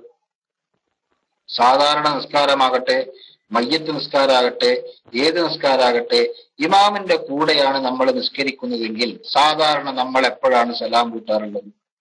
ഞാൻ പലപ്പോഴും കണ്ടത് ആളുകൾ സലാം വീട്ട് ഇമാമിന്റെ ശേഷം എന്ന് പറഞ്ഞാൽ ഇമാമ് ഒന്നാം സലാം വീട്ടിയ ശേഷം നമ്മൾ ഒന്നാം സലാം വീട്ടും, ഇമാമ് രണ്ടാം സലാം വീട്ടിയ ശേഷം നമ്മൾ രണ്ടാം സലാം വീട്ടും. അങ്ങനല്ലേ സാധാരണ ചെയ്യല്? അല്ലേ? സാധാരണ ചെയ്യുന്നതാണ് ഞാൻ ചോദിക്കുന്ന, നിയമല്ല. ശ്രദ്ധിക്കണ കുറച്ച് ആൾക്കാരൊക്കെ ഉണ്ടാവും. പക്ഷെ മഹാഭൂരിഭാഗം ആളുകളും സാധാരണ ചെയ്യങ്ങനെ, ഇമാമ് ഒന്നാം സലാം വീട്ടിയാല് നമ്മൾ ഒന്നാം സലാം വീട്ടും, ഇമാമ് രണ്ടാം സലാം വീട്ടിയാല് നമ്മൾ രണ്ടാം സലാം വീട്ടും. അങ്ങനെയല്ല ചെയ്യേണ്ടത്. ഇമാമ് 2 സലാമും വീട്ടിയിട്ട് നമ്മൾ ഒന്നാമത്തെ സലാം വീട്ടാൻ പാടുള്ളൂ. മനസ്സിലാണ്ടോ? ഇമാമ് 2 സലാമും വീട്ടിയിട്ടേ നമ്മൾ 1ാമത്തെ സലാം വീട്ടാൻ പാടുള്ളൂ. അങ്ങനെയാണ് ചെയ്യേണ്ടത്. അത് ശ്രദ്ധിക്കുന്ന കുറച്ച് ആളുകളൊക്കെ ഉണ്ടാകാം, പക്ഷെ ഭൂരിഭാഗം ആളുകളും അത് ശ്രദ്ധിക്കാത്തവരാണ്. രണ്ടാമത്തെ ഒന്ന് ഞാൻ പറഞ്ഞുതരാം. ഇമാമിന്റെ കൂടെ നിസ്കരിക്കുന്ന നമ്മൾ സുജൂദിലേക്ക് പോകൽ എപ്പോഴാണ്? ഇമാമിന്റെ കൂടെ നിസ്കരിക്കുന്ന നമ്മൾ സുജൂദിക്ക് പോകൽ എപ്പോഴാണ്? അപ്പൊ നമ്മൾ പറയും ഇമാമ് പോയതിന്റെ ശേഷം, അല്ലെ? ഇമാമ് പോണതിന്റെ മുമ്പ് നമ്മൾ എന്തായാലും പോകില്ല. അങ്ങനെ ചില ആൾക്കാരുണ്ട് കേട്ടോ. ഇമാമ് പോണതിന്റെ മുന്നേ പോകും. ഒരു കൂടുതൽ എന്താ നിങ്ങൾ സുജൂദിക്ക് പോകാനല്ല ഓരോ തിടുക്കം, സുജൂദിന് പൊന്താനാ. ഇമാമിന്റെ കൂടെ സുജൂദിൽ പോയിട്ട് കുറച്ചേരം അവിടെ അങ്ങനെ കിടക്കുമ്പോ തന്നെ ഓർക്കൊരു അസ്വസ്ഥത. ഇമാമിന്റെ ശബ്ദമൊന്നും കേൾക്കണില്ലെങ്കിൽ ഒരു മെല്ലെ അങ്ങനെ തല ഒന്നിച്ചു നോക്കും. കുളക്കോഴി നോക്കണമാതിരി, ഇതെന്താ പൊന്താനായിട്ടില്ലേ എന്നുള്ള നിലക്ക്. എന്നാലോ ഇമാമ് പൊന്തിയിട്ടില്ല എന്ന് കണ്ടിട്ട് വല്ല കാര്യമുണ്ട്? ഇയാള് പൊന്തോ? പൊന്തൂല. പിന്നെ അവിടെ തന്നെ കിടക്കും. ചിലപ്പോ അത് വലിയ അബദ്ധം വരും. ഒരു സുജൂദ് ആവർത്തിച്ചതുപോലെയാവും. രണ്ടാമത് വീണ്ടും സുജൂദിക്ക് പോയാൽ നിസ്കാരം ബാത്തിലാകാൻ കാരണം. ശരിക്കും ശ്രദ്ധിച്ചോളൂ. ഇമാമ് പൊന്തനില്ല എന്ന് കണ്ടിട്ട് രണ്ടാമതും സുജൂദിലേക്ക് തന്നെ പോയാൽ ഇയാള് ഒരു സുജൂദ് കൂടുതൽ ചെയ്ത ആളാവുകയും അതുമൂലം അയാളുടെ നിസ്കാരം ബാത്തിലാവുകയും ചെയ്യാനത് കാരണമാണ്. അതേ സ്ഥാനത്ത് ഇമാമ് പൊന്തണമെന്ന് നോക്കിയിട്ട് ഇപ്പൊ നിങ്ങൾ നിൽക്കും. സ്റ്റാൻഡിലുണ്ടല്ലോ വണ്ടി, KSRTC ബസ്സിൽ എന്നാണ്ടാവും പ്രൈവറ്റിലൊന്ന് സ്റ്റാർട്ടാക്കിയിട്ട് കളക്കി ഇങ്ങനെ നിർത്തുന്നത് കണ്ടില്ല നിങ്ങള്? സ്റ്റാൻഡിൽ ചെന്ന് നോക്കിയാൽ കാണാതൊക്കെ. നമ്മൾ ഈ വയനാട്ടുകാരനായതുകൊണ്ട് ഈ KSRTCയിലും പ്രൈവറ്റിലൊക്കെ ഇടയ്ക്ക് പോകലുണ്ട്. അപ്പൊ കാണാം KSRTC ബസ് പാലക്കാട്ടേക്ക് വരുന്നതെന്ന് കണ്ടാല് അപ്പൊ പ്രൈവറ്റുകാരുണ്ട് വണ്ടി ഒന്ന് സ്റ്റാർട്ടാക്കിയിട്ട് ഇങ്ങനെ ഇടക്കി പിടിച്ച് നിൽക്കുന്നത്, അല്ലെ? അതേമാതിരിയാണ് ഈ മഹ്മൂമിന്റെ പരിപാടി. മൂപ്പൊരു സുജൂദ് നിന്നിട്ട് പൊന്താൻ വേണ്ടി ഒന്ന് സ്റ്റാർട്ടാക്കി ഇളക്കി പിടിച്ചിങ്ങനെ നിൽക്കുക. ഇളക്കി പിടിച്ചാൽ തന്നെ നിസ്കാരം പാത്തിലാവും. നീ ഇളക്കാതെ എങ്ങനെ ഒതുങ്ങിന്നാലോ ഇമാമിന്റെ മുമ്പ് തല പൊന്തിച്ചിട്ട് ഇയാൾക്ക് എന്ത് കിട്ടാനാ? വളരെ കർശനമായ ഭാഷയിൽ ഇമാമിന്റെ മുമ്പ് റുക്കൂയിൽ നിന്നും സുജൂദിൽ നിന്നൊക്കെ തല ഉയർത്തുന്നവന്റെ തല അള്ളാഹു കഴുതത്തലയാക്കി മറിച്ചേക്കാം എന്ന് നബി സല്ലല്ലാഹു അലൈഹി വസല്ലം താക്കീത് ചെയ്തിട്ടുണ്ട്. ഇത് വലിയ കർശനമായ ഒരു ഗൗരവത്തിന്റെ ഭാഷയിലുള്ള താക്കീതല്ലേ? പക്ഷെ നമ്മൾ ആലോചിച്ച് നോക്കട്ടെ, ഈ റുക്കൂയിലും സുജൂദിലും ഇമാമിന്റെ മുമ്പ് തല പൊക്കിയിട്ട് ഇവൻ എന്താ കിട്ടാൻ പോണത്? കാരണം എന്താ? നിസ്കാരം കഴിഞ്ഞെങ്കിലല്ലേ പുറത്തു പോകാൻ പറ്റുള്ളൂ. നിസ്കാരം കഴിയണമെങ്കിലോ ഇമാമ് സലാം വീട്ടണ്ടേ? ഇമാമ് സലാം വീട്ടിയെങ്കിലല്ലേ നിസ്കാരം കഴിഞ്ഞ് പിന്നെ പോകാൻ പറ്റുള്ളൂ. പണ്ട് ബസ് കയറിയിട്ട് ഒരുത്ത ഇരിക്കണില്ല എന്ന്. അപ്പൊ എന്തേന്ന് വെച്ചു, ഇരിക്കാൻ നേരല്ല എന്നാ പറഞ്ഞു. ഇങ്ങനെ ഇപ്പൊ കല്യാണം പറയാൻ പോയാല് അദാബിന്റെ ചായ എടുക്കാൻ പോകും പെരക്കാര്, മനസ്സിലായില്ലേ? അപ്പൊ നമ്മളോട് പറയും ഇരിക്കുന്നതി. അപ്പൊ ഞമ്മക്ക് പല വീട്ടിലും കയറാൻ നേരമില്ല പിന്നെ ഉള്ളതുകൊണ്ട് നമ്മൾ പറയും ഇരിക്കാൻ നേരമില്ല എന്ന് പറയും. അപ്പൊ എന്ന് പറഞ്ഞ കാര്യമാണ് ബസ് കയറിയിട്ട് എന്താക്കുക, ചില ആൾക്കാര് ഇരിക്കൂല. അതെന്താ? നേരല്ല ഇരിക്കാനെന്ന് പറഞ്ഞു. ഇരിക്കാന്നിട്ട് കാര്യമുണ്ട്, ഇറങ്ങണമെങ്കിൽ ബസ് അവിടെ എത്തണ്ടേ? എന്ന് പറഞ്ഞതുപോലെ നിങ്ങൾ ആലോചിച്ചു നോക്കൂ, നിസ്കാരത്തിൽ ഇപ്പൊ ഈ സുജൂദിൽ നിൽക്കാനുള്ള കാര്യം, തല നേരത്തെ പൊന്തിച്ചിട്ടെന്താ കാര്യം? ഇമാമ് സലാം വീട്ടിയെങ്കിലല്ലേ പറ്റുള്ളൂ. അപ്പൊ ഒരു വീട്ടില് നമ്മൾ കേറിയിട്ടേ ശരിയാ, ഇരിക്കാൻ നേരല്ല എന്ന് പറഞ്ഞാൽ ചിലപ്പോ ഇരിക്കൊന്നും വേണ്ട, പെട്ടെന്ന് നമുക്ക് ഇറങ്ങാം.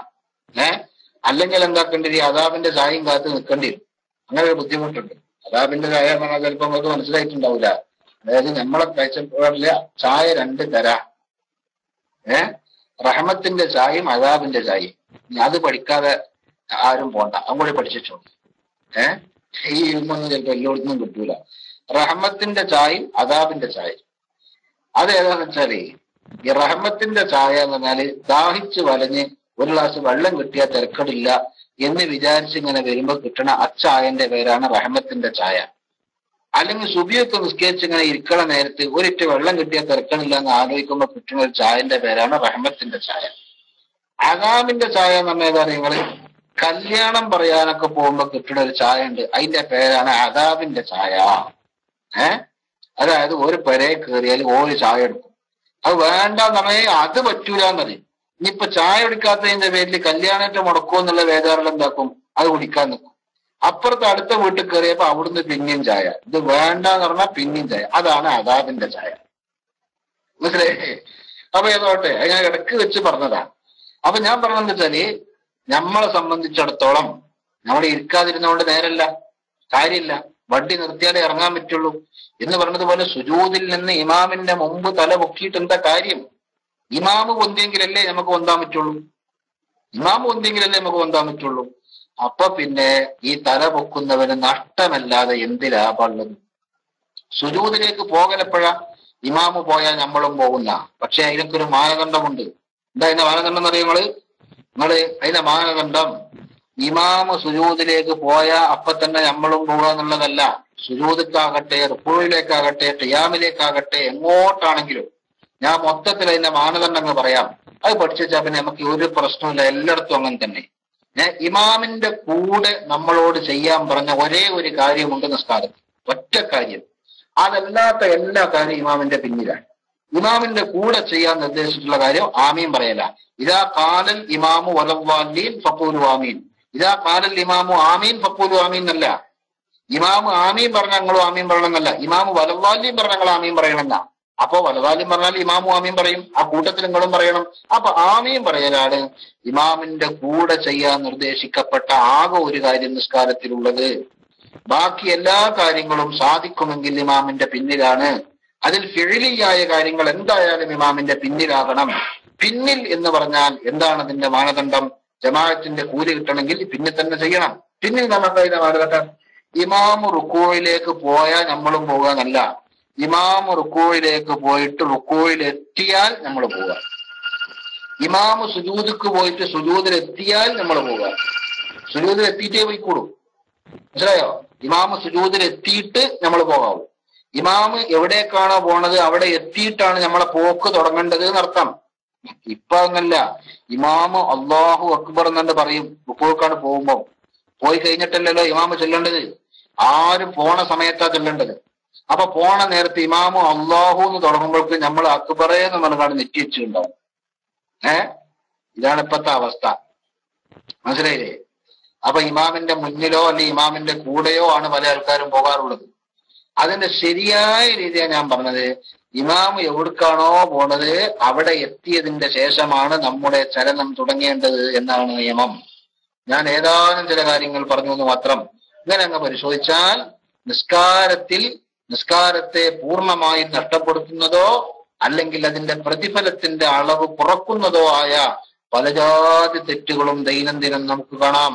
അത് നമ്മൾ ശ്രദ്ധിച്ച് അതൊന്ന് ശരിക്ക് നല്ല നിലക്ക് തന്നെ ആക്കി തീർക്കാൻ ശ്രമിച്ചാൽ ഒരു നഷ്ടമില്ലാതെ ഇൻഷാ അല്ലാഹ് നമ്മുടെ നിസ്കാരം കുറച്ചുകൂടി ലാഭകരമാക്കാൻ കഴിയും. അല്ലാഹു സുബ്ഹാനഹു വ തആല ഏറെ പ്രതിഫലം കിട്ടുന്ന കാര്യങ്ങളിൽ കുറഞ്ഞ അധ്വാനം കൊണ്ട് കുറെ കൂലിയിട്ടുണ്ട്. അതിനാണ് ബുദ്ധി എന്ന് പറയുക. കച്ചവടം ചെയ്യണവനൊക്കെ എപ്പോഴും അങ്ങനെ ചിന്തിക്കുക. കുറഞ്ഞ അധ്വാനം കൊണ്ട് കുറെ ലാഭം കിട്ടണ എന്തേലും ഉണ്ടോ? അങ്ങനത്തെ ഒരു ഹലാലായ ബിസിനസ് കിട്ടിയാല് അതാണല്ലോ നല്ലേ. അപ്പൊ കുറഞ്ഞ അധ്വാനം കൊണ്ട് കുറെ ഗുണം കിട്ടണം എന്ന് പറഞ്ഞതുപോലെ നമ്മുടെ അമലുകളും അങ്ങനെ തന്നെ. കുറഞ്ഞ അധ്വാനം കൊണ്ട് കുറഞ്ഞ സമയം കൊണ്ട് ഒരുപാട് പ്രതിഫലം കിട്ടാൻ പറ്റിയ ആ ഒരു രീതിയിൽ നമുക്ക് അമൽ ചെയ്യാൻ പറ്റുമെങ്കിൽ അൽഹംദുലില്ലാഹ് അതാണ് സന്തോഷം. അല്ലാഹു സുബ്ഹാനഹു വ തആല അമലുകൾക്ക് മുടക്കം വരാതെ, അതിന് കോട്ടം വരാതെ, വൈകല്യങ്ങൾ വരാതെ ശ്രദ്ധയോടും ചിന്തയോടും അറിവോടും ആ കാര്യങ്ങളൊക്കെ നന്നായി ചെയ്യാനുള്ള തൗഫീഖ് നമുക്കെല്ലാം നൽകി അനുഗ്രഹിക്കുമാറാകട്ടെ എന്ന് ദുആ ചെയ്ത് ചോദ്യകർത്താക്കൾ ആരെങ്കിലും ഉണ്ടെങ്കിൽ റൈസ് ഹാൻഡ് ചെയ്യാം. അല്ലെങ്കിൽ എനിക്ക് ഇപ്പൊ തന്നെ ദ്വാരന്നിട്ട് നിർത്താലോ. ആരെങ്കിലും ഉണ്ടെങ്കിൽ റൈസ് ഹാൻഡ് ചെയ്താൽ ഇൻഷാ അല്ലാഹ് ചോദ്യം ചോദിക്കാൻ ആളുണ്ട് അല്ലേ? ഇൻഷാ അല്ലാഹ് അതിന് ഏതാനും സമയം തരും. ഇനി ആളുകൾ ഇങ്ങനെ വന്ന് നിർത്താൻ സമ്മതിക്കാതൊക്കെ ചെയ്യരുത്. ഞാൻ കൂടി പറയാണ്. ഇൻഷാ അല്ലാഹ് എനിക്ക് ഒരു നിശ്ചിത സമയമുണ്ട്. അവിടെ എത്തിയാൽ ഞാൻ അവസാനിപ്പിക്കും. ബാക്കി പിന്നീട്. ഓക്കെ, മൈക്കോട്ടോ.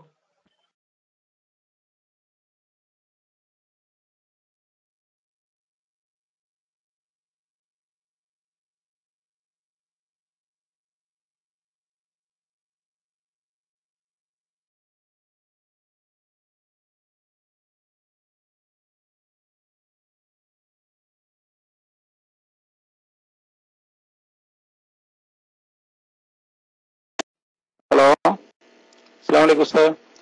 അവസാനം എനിക്ക് ചോദിക്കാനുള്ളത്, നമ്മള് പിന്നെ ഫാത്തിഹ സൂറത്ത് കഴിഞ്ഞിട്ട് പിന്നെ സൂറത്ത് ഓതും. സൂറത്ത് ഓതിന് ശേഷം ആ സൂറത്ത് അവസാനിച്ച ഉടനെ നമ്മള് പിന്നെ തെക്ബീർ കെട്ടല് കൈ അയച്ചിട്ടുണ്ട് ചില ആളുകള് റുക്കൂലേക്ക് പോകുന്നതിന് മുമ്പായിട്ട്. അതായത് പിന്നെ ഈ ഇമാമ് സൂറത്ത് ഓതി കഴിഞ്ഞ ഉടനെ ആ കൈനോട് കൂടെ കൈ അയച്ചിടും. അപ്പൊ അങ്ങനെ നമ്മള് അങ്ങനെ തൂക്കിയിട്ടുണ്ടോ അതോ അത് ശരിയാണോ എന്നുള്ള അറിയാൻ വേണ്ടിയിട്ടാണ് ചോദിക്കുന്നത്. ഓക്കെ, അസ്സലാമു അലൈക്കും.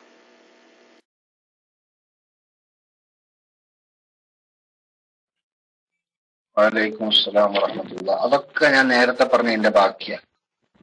ഒരു ഉപകാരവും ഇല്ലാത്ത അനാവശ്യ ധൃതിയുടെ ബാക്കി. ശരിക്ക് കയ്യ് കെട്ടി നിൽക്കേണ്ടത് ഖിയാമില് മുഴുവനാ. ഖിയാം എപ്പോഴാ തീരുക? റുക്കൂക്ക് പോകുമ്പോ. അപ്പൊ കൈ അയച്ചാൽ മതി. മറ്റേത് ഇമാം ഇങ്ങനെ ഓത്ത് നിർത്താൻ പോവുകയാണ്, സൂറത്ത് അവസാനിക്കാൻ പോവുകയാണെന്ന് കണ്ടാൽ തന്നെ നമ്മളിങ്ങനെ ഊതാൻ റെഡിയായി നിൽക്കുമ്പോഴേ കയ്യൊക്കെ അയച്ചിട്ടേ മുസൈലെ വിസിലടിക്കണവും കാത്ത് മത്സരാർത്ഥികൾ ഓടാൻ നിൽക്കൂലേ, അതേമാതിരി ഒരു നൃത്തം നിസ്കാരത്തിൽ എന്തായാലും ആവശ്യമില്ല. നിസ്കാരത്തിൽ ചെയ്യേണ്ടത് ഖിയാമ് തീരുവോളം കൈ കെട്ടി തന്നെ നിൽക്കുക. അത് കട്ടന്റെ അടുത്ത് കെട്ടിയാൽ മതി. അങ്ങനെ കെട്ടിയിട്ട് എന്നിട്ട് നിൽക്കുക. ഖിയാമണ്ട് കഴിഞ്ഞിട്ട് റുക്കോയിലേക്ക് ഇമാമ് പോയാൽ ഇമാമ് റുക്കോയിൽ എത്തിയതിന്റെ ശേഷമാണ് നമ്മൾ റുക്കോക്ക് പോകേണ്ടത്. അപ്പോഴാണ് കൈ അയക്കേണ്ടത്. അങ്ങനെ കൈ അയച്ചിട്ട് ഇമാമിന്റെ പിന്നിൽ റുക്കോക്ക് പോവുക. അങ്ങനെയാണ് ചെയ്യേണ്ടത്. Okay, make free.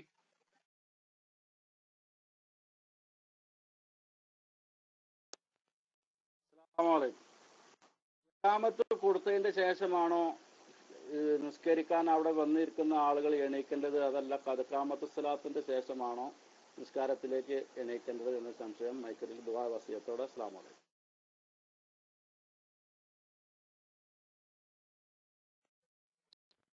സൗണ്ട് വളരെ കുറവായിരുന്നിട്ട് എന്താണ് പറഞ്ഞതെന്ന് തന്നെ എനിക്ക് വ്യക്തമായിട്ട് കേൾക്കാൻ പറ്റിയില്ല.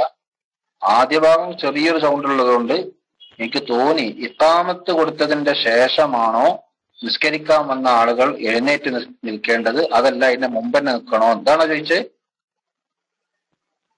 നിസ്കരിക്കാൻ വന്ന ആൾക്കാർ സെഫ് കെട്ടി നിൽക്കേണ്ടതേ ഇഖാമത്ത് കൊടുത്തതിന്റെ ശേഷമാണോ, അതല്ല ഇഖാമത്ത് കൊടുക്കാൻ തുടങ്ങിയാൽ തന്നെ നിൽക്കണോ, അതല്ലേ ചോദിച്ചേ? ഓക്കെ പറയാം. ഇഖാമത്തിൽ നിന്ന് വിരമിച്ചതിന്റെ ശേഷമാണ് സെഫ് കെട്ടി നിൽക്കേണ്ടത് എന്നാണ് നിയമം. പക്ഷെ ഇപ്പൊ പല പള്ളികളിലും ചെന്ന് നോക്കിയാല് ആ രീതിയിൽ ഇഖാമത്ത് കഴിയാൻ വേണ്ടി ആരെങ്കിലും കാത്തുനിന്നാൽ എല്ലാരും കൂടി ഇങ്ങനെ കണ്ണുക്ക് നോക്കും. ഇതെങ്ങനെ ഈ നീക്കില്ലേ, അതിന് നിക്കരിച്ചാണെന്നും വലിയ ഇൻട്രസ്റ്റ് ഇല്ല എന്നുള്ള മാതിരി ഒരു നോട്ടം. അല്ലേ?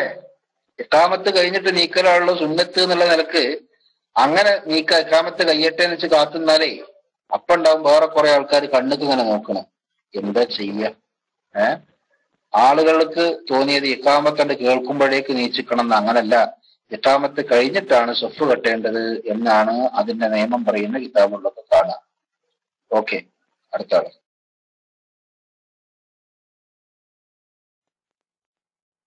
ആള്. ഒതു എടുത്തതിന് ശേഷം വെള്ളം കുടിക്കൽ സുന്നത്തുണ്ടല്ലോ. ഇത് പൈപ്പിൽ നിന്ന് ഒതു എടുക്കുമ്പോൾ ആ പൈപ്പിലൂടെ വരുന്ന ബാക്കി വെള്ളം കുടിച്ചാൽ ഈ സുന്നത്ത് കിട്ടുമോ? അസ്സലാമു അലൈക്കും.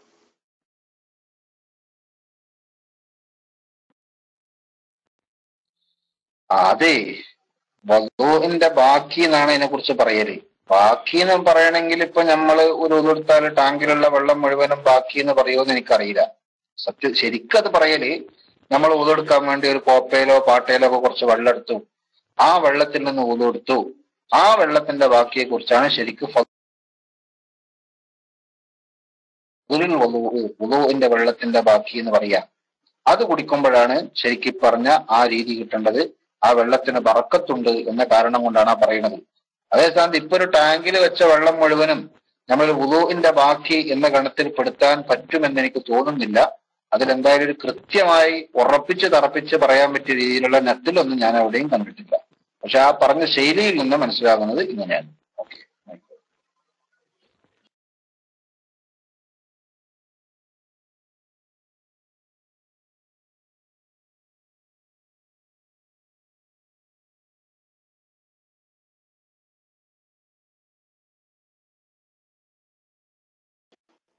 ഹലോ, അസ്സലാമു അലൈക്കും. മറ്റാൾ മൈക്ക് എടുക്കാത്തോണ്ടാണ് സാർ എടുത്ത്. പിന്നെ വേറെ സംശയം ചോദിക്കാനുള്ളത്, ഇവിടെ ഇപ്പോ പിന്നെ ജുമാക്ക് നമ്മൾ പോകുന്ന സമയത്ത് പിന്നെ പള്ളിയുടെ പുറത്തുനിന്ന് കോണില്ല പിന്നെ മുസൽമിസാവ് പോലത്തെ സ്ഥലങ്ങളുണ്ട്. അത് വെള്ളിയാഴ്ച ദിവസങ്ങളിൽ പിന്നെ പള്ളിയുടെ അകത്ത് പള്ളി ഫുള്ളാണ് സമയത്ത് നമ്മൾ ചില ആളുകൾ അതായത് പിന്നെ പുറത്ത് ഈ മുസൽമിസാവ് അതായത് പുറത്തുനിന്ന് കോണില്ല ഭാഗത്ത് കയറി നിസ്കരിക്കാറുണ്ട്. അപ്പൊ അന്ന് അബൂഷാക്കിർ ഉസ്താദിന്റെ ക്ലാസ്സിൽ നമ്മൾ കേട്ടത് പിന്നെ ഉള്ളിന് കോണിയോ കാര്യങ്ങളൊന്നും ഇല്ലെങ്കിൽ അത് തുടർച്ച ശരിയാവില്ല എന്നുള്ള ഒരു ഇത് കേട്ടിട്ടുണ്ട്. അപ്പൊ ഇങ്ങനത്തെ സ്ഥലത്ത് പോയി നമ്മൾ നിസ്കരിക്കുകയാണെങ്കിൽ അത് പിന്നെ നിസ്കാരം ശരിയാവുള്ളൂ അറിയാൻ വേണ്ടിയിട്ടാണ്. അതായത് ഉള്ളിലത്തെ പള്ളി ഫുള്ളായതിനു ശേഷമാണ് ഇങ്ങനെ പുറത്തുകൂടി വരിക. അപ്പൊ അങ്ങനത്തെ ജുമാ ശരിയാവുന്നില്ല, അതുകൂടെ ഒന്ന് ഉസ്താദ് പറഞ്ഞു തരണം. ഓക്കെ, അസ്സലാമു അലൈക്കും.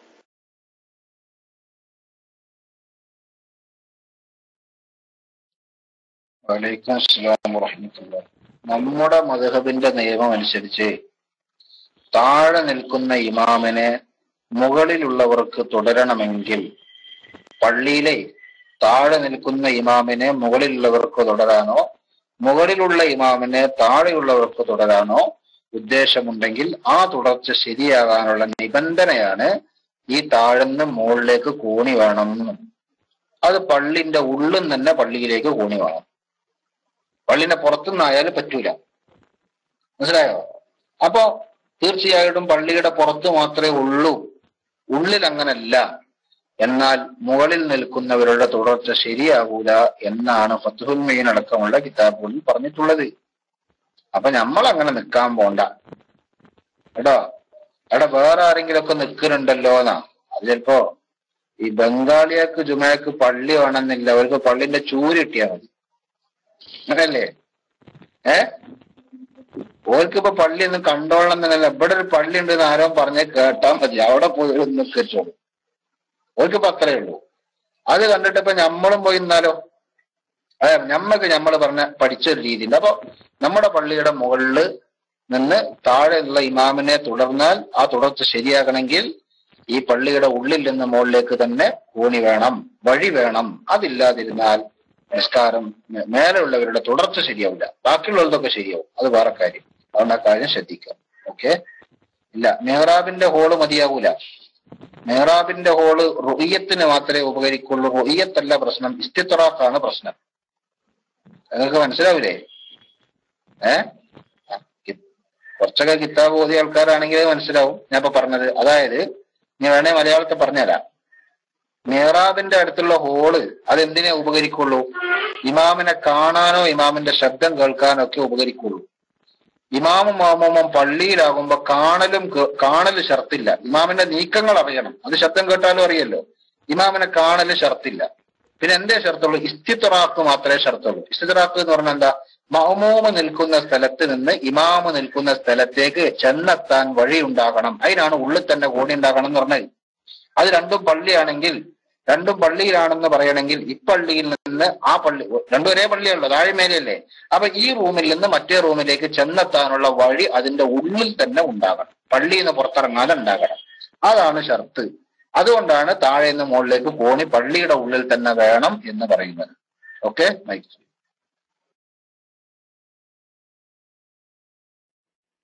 ഹലോ, അസ്സലാമു അലൈക്കും. അവസാനം വേറെ കാര്യം ചോദിക്കാനുള്ളത്, പിന്നെ നമ്മൾ ഒളു ചെയ്യുമ്പോൾ ആദ്യം മൂന്ന് കയ്യുകളും കാര്യങ്ങളൊക്കെ 3 പ്രാവശ്യം നമ്മൾ ആവർത്തിക്കും. പക്ഷെ കാല് കഴുകുന്ന സമയത്ത് നമ്മൾ ആ പൈപ്പ് തുറന്നിട്ട് അങ്ങോട്ട് പിന്നെ ഒന്നായിട്ട് കഴുകുക. അപ്പൊ അത് 3 പ്രാവശ്യം അങ്ങനെ ഇതാക്കേണ്ടതുണ്ടെന്നില്ല അറിയാൻ വേണ്ടിയിട്ടാണ്. ഓക്കെ, അസ്സലാമു അലൈക്കും.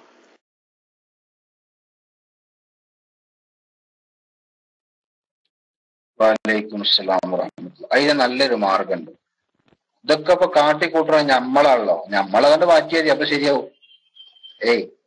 കയ്യും മോക്കെ കേൾക്കണ നേരത്ത് നമ്മള് 3 വട്ടം കേൾക്കലുണ്ട്, അതുകൊണ്ട് കുഴപ്പമില്ല. കാലുകള നേരത്ത് നമ്മളെന്താക്കല്ല അങ്ങനെ 3 വട്ടം കേൾക്കലില്ല. അത് മാറ്റുക, കാല് കഴുകുമ്പോ 3 വട്ടം കഴുകുക, എന്നാ പ്രശ്നമൊന്നുമില്ല. അത് പൈപ്പ് കഴുകുമ്പോ 3 തവണയായി വേർതിരിയുന്ന രീതിയിൽ തന്നെ ആണെങ്കിലേ 3 വട്ടമായിട്ട് പരിഗണിക്കപ്പെടുള്ളൂ. അതേ സ്ഥാനത്ത് വെള്ളത്തില് ഇപ്പൊ പുഴയെന്നൊക്കെ ഒതുകൊടുക്കുകയാണെങ്കിൽ എന്താക്കിയാൽ മതി? കാല് വെള്ളത്തിൽ വെച്ചിട്ട് 3 തവണ അങ്ങോട്ടും ഇങ്ങോട്ടും അനക്കിയാൽ മതി.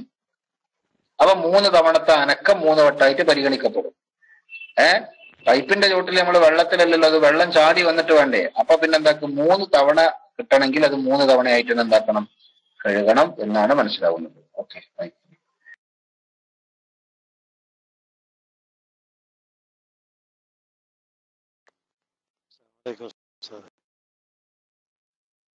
പറഞ്ഞല്ലോ, ഇപ്പോ പള്ളിന്റെ അകത്ത് തന്നെ കോണി വേണം. നമ്മുടെ നാട്ടിലെ പഴയ പള്ളികളിലൊക്കെ മഹാന്മാര് സ്ഥാപിച്ച പള്ളികളിലും അവര് ഖത്തീബും പിന്നെ അവിടുത്തെ മഹല്ല് ഖത്തീബൊക്കെ ആയിരുന്ന ആളുകൾ ഉപയോഗിച്ചിരുന്ന പള്ളികളിൽ ഒക്കെ കോണി 2ാം പള്ളിയിലായിരുന്നു. അപ്പൊ അവര് എന്താക്കി? പള്ളിന്റെ മേലെ മെഹ്റാബിനോട് ചേർത്തിട്ട് ഹോള് വെക്കാറാണ് പതിവ്. അങ്ങനത്തെ ഇതൊന്നും ആ മുകളിൽ നിന്ന് നിസ്കരിക്കുമ്പോൾ അത് ആ ഇമാമിനോട് നിസ്കരിക്കുന്നതിന്റെ അതിന് കിട്ടൂലേ? പറഞ്ഞു ഒന്നും പാടെ വിശദീകരിച്ച് തന്നാലും വലിയ ഉപകാരം.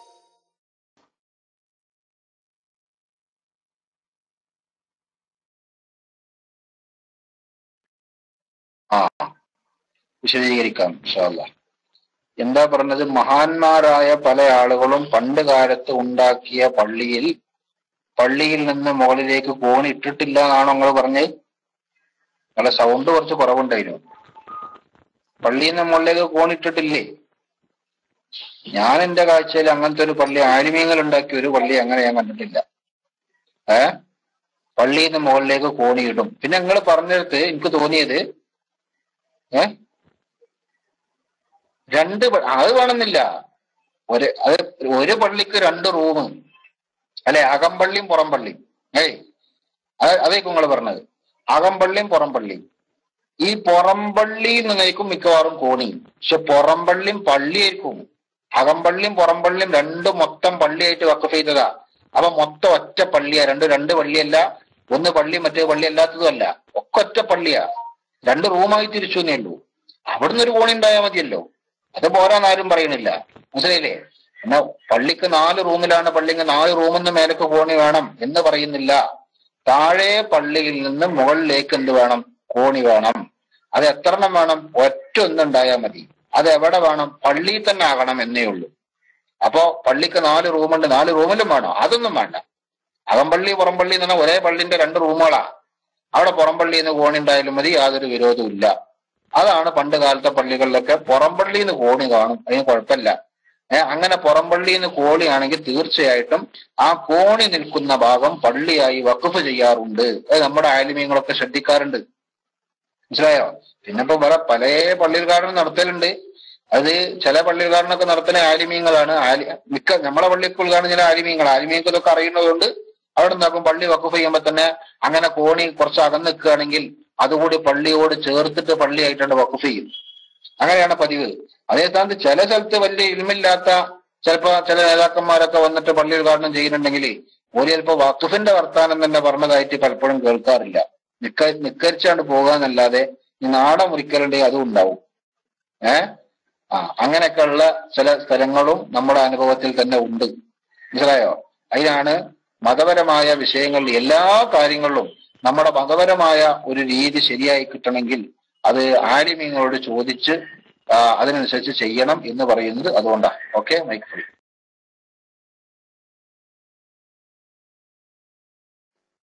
അസ്സലാമു അലൈക്കും വറഹ്മത്തുള്ളാഹി. ഉസ്താദ് ഇപ്പൊ പറഞ്ഞ വിഷയത്തില് ഈ ഇമാമിന്റെ മുന്നേ പോവരുത്, അല്ലെങ്കിൽ കൂടെ പോയാലും അതിന്റെ യഥാർത്ഥ ഫضل കിട്ടില്ലല്ലോ. അപ്പൊ ഭൂരിഭാഗം 95% ജമാഅത്തുകളിൽ കാണുന്നത് ഒന്നുകിൽ കൂടെ പോകുന്നതാണ് കാണുന്നത്. അപ്പൊ ആ നിസ്കാരത്തിന്റെ ഒരു കൂലി ഏത് വിഭാഗത്തിലാ വരിക? പിന്നെ ഉസ്താദ് ഇപ്പൊ പറഞ്ഞ പോലെ എല്ലാ ഇമാമുമാരും അതിന് സമയം കൊടുക്കലില്ല എന്നാണ് എൻ്റെ ഒരു അനുഭവത്തില് മനസ്സിലായത്. കാരണം റുക്കൂന്ന് എത്തിദാലിന് സുജൂദിലേക്ക് എത്തിയിട്ടേ പോകാൻ പറ്റൂ എന്ന് പറഞ്ഞാൽ ആ എത്തുന്ന അത്രയും സമയം ഒരുപക്ഷെ കിട്ടാറില്ല എന്നതാണ്. അപ്പൊ അതൊരു ശക്തമായ ഒരു ബോധവൽക്കരണം അത് ഒന്നും കൂടി ഇതാവേണ്ടതല്ലേ? ഇൻഷാ അല്ലാഹ് മൈക്ക് വിട്ടു. അസ്സലാമു അലൈക്കും.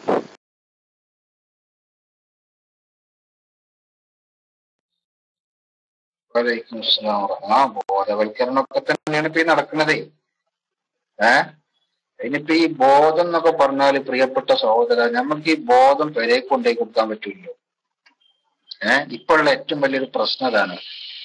എല്ലാ സംഗതിയും അവനാന്റെ പുരേക്ക് വിളിച്ചെത്തിക്കുക, ഓർഡർ ചെയ്യുക, ഭക്ഷണം അങ്ങോട്ട് എത്തിക്കുക, ഓൺലൈനിൽ പർച്ചേസ് ചെയ്യുക, സാധനം അവിടേക്ക് എത്തിക്കുക, അങ്ങനെ എല്ലാം അങ്ങനെ നമുക്ക് വീട്ടിക്ക് എത്തിക്കണം എന്നുള്ള രീതിയാണ്.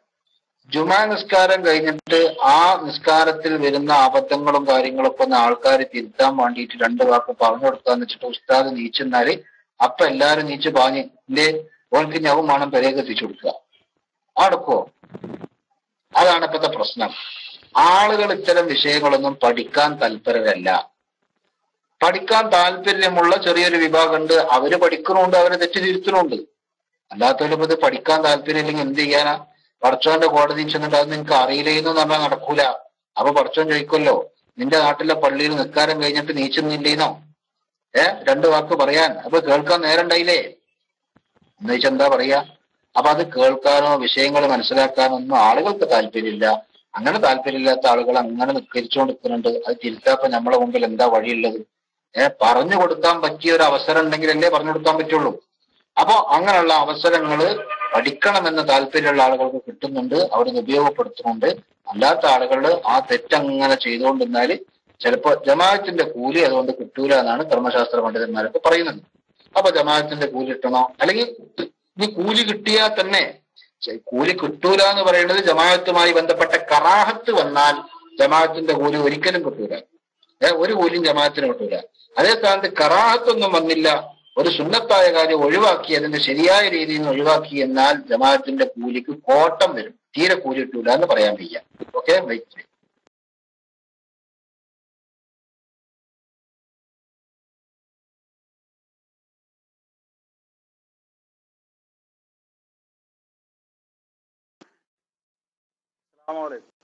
മുന്നിലുള്ള ആൾ എടുക്കാത്തതുകൊണ്ടാണ് ഞാൻ എടുത്തത്. എൻ്റെ സംശയം, ഗൾഫ് നാടുകളിലൊക്കെ നമ്മുടെ നാട്ടിൽ സാധാരണ സൊഫ് ശരിയാക്കുമ്പോൾ മടമ്പാണ് ശരിയാക്കുന്നത്. ഈ ഗൾഫ് നാടുകളിൽ അത് വിരലാണ് ശരിയാക്കേണ്ടത്. വിരൽ ലെവൽക്ക് നിർത്താനാണ് അവർ പറയാറുള്ളത്. അപ്പോൾ ഏതാണ് ശരി എന്നറിയാനാണ് മൈക്കറിലേക്ക്.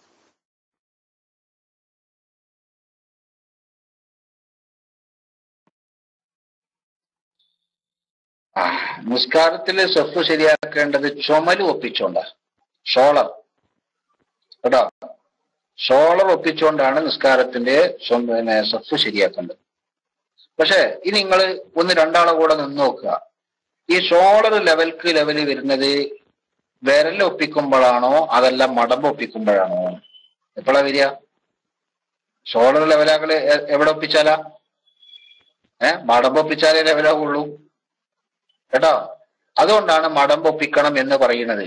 പിന്നെ ഗൾഫിലൊക്കെ അങ്ങനെ വിരലൊപ്പിക്കലുണ്ട് എന്ന് പല ആൾക്കാരും പറഞ്ഞേക്കാം. അതിന്റെ കാരണം എന്താന്ന് പിന്നെ എനിക്ക് മനസ്സിലായിട്ടില്ല, ഞാൻ അതിനെ കുറിച്ച് പഠിച്ചിട്ടുമില്ല കേട്ടോ. ഇൻഷാ അല്ലാഹ്. ഓക്കെ, ഞാൻ മൈക്കോട്ടെ. മിലിറ്ററിയിലും പിന്നെ ലൈനാക്കൽ മടമ്പാണ് എന്ന് നമ്മളെ ജബലിനോട് പറയണം. അത് എനിക്കറിയില്ല കേട്ടോ. നിമിഷദാസമ തങ്ങള് യുദ്ധത്തിന് സഫ് ശരിയാക്കുന്നത് പോലെ നിസ്കാരത്തിലും ശരിയാക്കലുണ്ടായിരുന്നു എന്നാ പറഞ്ഞേ. അപ്പൊ രണ്ടും ആ കർശനമായ ആ ഒരു ഏറ്റവും നല്ല രീതിയിലാണ് ഉണ്ടാകേണ്ടത്. ഓക്കെ, ഒറ്റ ചോദ്യം കൂടി ഞാൻ മൈക്ക് വിട്ടു.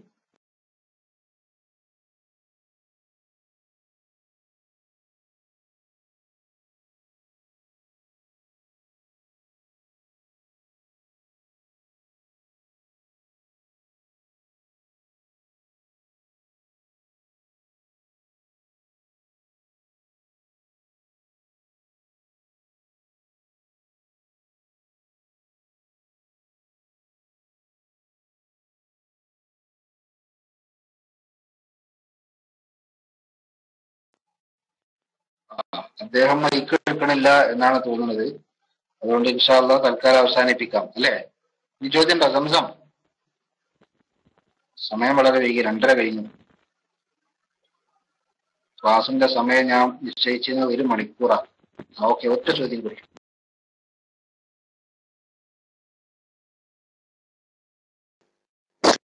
ഉസ്താദേ, ഇത് വീട്ടുകാർ കേൾക്കുന്നുണ്ട്. അപ്പൊ ഇരിക്കുന്നതിന്റെ ഒരുപാട് തെറ്റിദ്ധാരണകളുണ്ട് നമ്മുടെ നാട്ടിലൊക്കെ. അപ്പൊ അത് ചുരുക്കി ഒന്ന് 2 തരം യുദ്ധം ഉണ്ടല്ലോ. ഒന്ന് വിവാഹത്തിന് വേണ്ടിയിട്ടുള്ള യുദ്ധം, ഒന്ന് വിവാഹം പ്രാർത്ഥനാപരമായ യുദ്ധം. പ്രായമായവരാണെങ്കിൽ അത് ചെറുതായിട്ടൊന്ന് അതിന്റെ മസാല ഒന്ന് പറഞ്ഞാല് വീട്ടുകാർ കേൾക്കുന്നുണ്ട്, അവർക്ക് വേണ്ടിയിട്ടാണ്. മൈക്കോട്ടെ. അസ്സലാമു അലൈക്കും. വലൈക്കും അസ്സലാം വറഹ്മത്തുള്ളാഹി. ഏതായാലും ഇതൊക്കെ വലിയൊരു വിഷയമാണ്. അതൊരു കുറഞ്ഞ നേരം കൊണ്ട് പറഞ്ഞു തീർക്കാൻ പറ്റിയതല്ല. ഏതായാലും ഞാൻ ചുരുക്കി പറയാം. ഭർത്താവ് മരണപ്പെട്ട പെണ്ണിന് ഏത് പ്രായക്കാരിയാണെങ്കിലും ഏത് അവസ്ഥക്കാരിയാണെങ്കിലും ഇദ്ദ നിർബന്ധമാണ്. 4 മാസവും 10 ദിവസവുമാണ് സാധാരണ പെണ്ണിന്റെ ഇദ്ദ. അതേ സ്ഥാനത്ത് ഭർത്താവ് മരിക്കുമ്പോൾ ഗർഭിണിയാണെങ്കിൽ ആ പെണ്ണ് പ്രസവിക്കുന്ന സമയം വരെയാണ് പെണ്ണിന്റെ ഇദ്ദ. ആ ഇദ്ദയിൽ പറയപ്പെട്ടിട്ടുള്ള സംഗതി എന്താണെന്ന് വെച്ചാല് സൗന്ദര്യവർദ്ധക വസ്തുക്കളെല്ലാം ഒഴിവാക്കുക, ആഡംബരമുള്ള വസ്ത്രം ഒഴിവാക്കുക, അങ്ങനെ ശരീരത്തിന് മോടി കൂട്ടുന്ന എല്ലാ അഴകുകളും ആ പെണ്ണ് ഒഴിവാക്കൽ ആ ഇദ്ദയുടെ ഭാഗമാണ്. അതിന് ഇഹ്ദാദ് എന്നാണ് അറബിയിലൊക്കെ പറയുക. ധർമ്മശാസ്ത്ര ഗ്രന്ഥങ്ങളൊക്കെ അങ്ങനെ കാണാം. അത് നിർബന്ധം. അതേപോലെ തന്നെ ഭർത്താവ് മരിക്കുമ്പോൾ പെണ്ണുണ്ടായിരുന്ന വീട്ടിൽ തന്നെ നിൽക്കുക, കാരണമില്ലാതെ മറ്റു വീടുകളിലേക്ക് മാറാതിരിക്കുക. ഈ 4 മാസത്തിന്റെയും 10 ദിവസത്തിന്റെയും ഇടക്ക് മറ്റൊരു ഭർത്താവിന് വിവാഹിതയാകാൻ സാധിക്കില്ല. ഇതൊക്കെയാണ് ഇദ്ദയുടെ പ്രത്യേകതകൾ. അതേ സ്ഥാനത്ത് ഇദ്ദയുമായി ബന്ധപ്പെട്ട് ഇന്ന ആളുകൾക്ക് കാണാൻ പാടില്ല എന്നൊക്കെ നമ്മൾ പലപ്പോഴും പറയാറുണ്ട്. അങ്ങനെ ഒരു പ്രത്യേകതയൊന്നും ഇദ്ദക്കില്ല എന്ന് പറഞ്ഞാൽ എന്താ നീ കണ്ടോട്ടെ എന്നല്ല. ഇതെന്താ ഇതിനർത്ഥം? ഇദ്ദയിൽ മാത്രമേ കാണാൻ പാടില്ലായുള്ളൂ? അതാണ്. അത് നമുക്ക് വലിയൊരു തെറ്റിദ്ധാരണയെ. ഇദ്ദ ഇരിക്കാണ്, അപ്പൊ കാണാൻ പാടുണ്ടോ എന്നൊരു ചോദ്യം. ഇദ്ദയിൽ മാത്രം അങ്ങനെ ഒരു നിയമമൊന്നുമില്ല. കാണാൻ പാടില്ലാത്തവർക്ക് ഒരു കാലത്തും കാണാൻ പാടില്ല. കാണാൻ പറ്റുന്നവരാണോ ഓർക്ക് ഇദ്ദയിലും കാണാം. ഇദ്ദയുമായി ബന്ധപ്പെട്ട് ഒരു കാണാൻ പാടില്ല എന്നൊരു നിയമമില്ല. മനസ്സിലായിണ്ടോ? എന്താണ് ഈ ചോദ്യം? ജീവിച്ചിരിക്കുമ്പോ പാടില്ലാത്തവരോ? എന്താ അപ്പൊ എനിക്ക് നിങ്ങളെ ചോദ്യം മനസ്സിലായിട്ടില്ല സുഹൃത്തെ. ഞാൻ പറഞ്ഞ നിങ്ങൾ കേട്ടില്ലേ? കാണാൻ പാടില്ലാത്തവര് എന്ന് പറഞ്ഞിട്ടൊരു നിയമം എന്തില്ല? ഓക്കെ. കാണാൻ പാടില്ലാത്തവര് എന്നൊരു നിയമം ഇദ്ദയിൽ പ്രത്യേകമായിട്ടില്ല എന്ന് പറഞ്ഞതിന്റെ അർത്ഥം ഇദ്ദയിൽ ആർക്കും കാണാനല്ല. പിന്നെന്താ? ഇദ്ദ അല്ലാത്തപ്പോഴും കാണാൻ പറ്റൂല്ലോ. മനസ്സിലായില്ലേ? ഇദ്ദ അല്ലാത്തപ്പോഴും എന്താക്കാൻ പറ്റൂല? കാണാൻ പറ്റാത്തവർക്ക് കാണാൻ പറ്റൂല. അതിന് ഇദ്ദാകാൻ കാത്തിക്കണ്ട, അല്ലാത്തപ്പോഴും കാണാൻ പറ്റൂല. അതാണ് അതിന്റെ നിയമം. പിന്നെ തലാഖിന്റെ ഇദ്ദ. തലാഖിന്റെ ഇദ്ദ എന്ന് പറഞ്ഞാൽ ഒരു ഭർത്താവ് ഭാര്യയെ തലാഖ് ചൊല്ലി, അല്ലെങ്കിൽ ഭാര്യ ഭർത്താവിനെ ഫസ്ഖ് ചെയ്തു, അല്ലെങ്കിൽ ഖുൽഉ നടത്തി, ഏതെങ്കിലും വിധേന ഇപ്പൊ പറഞ്ഞതൊക്കെ നിക്കാഹ് ബന്ധം വേർപ്പെടുത്തുന്നതിന്റെ വിവിധ രീതികളാണ്. അതേതോട്ടെ, അങ്ങനെ നിക്കാഹ് ബന്ധം വേർപെട്ട് കഴിഞ്ഞാൽ ആ പെണ്ണിന് ഇദ്ദ നിർബന്ധമാണ്. ഇദ്ദ നിർബന്ധമുള്ളത് പിന്നെ 3 ശുദ്ധി കാലയളവിലാണ്. 3 ശുദ്ധി ഉണ്ടായാലാണ് ആ പെണ്ണ് ഇദ്ദയിൽ നിന്ന് ഒഴിവാകുക.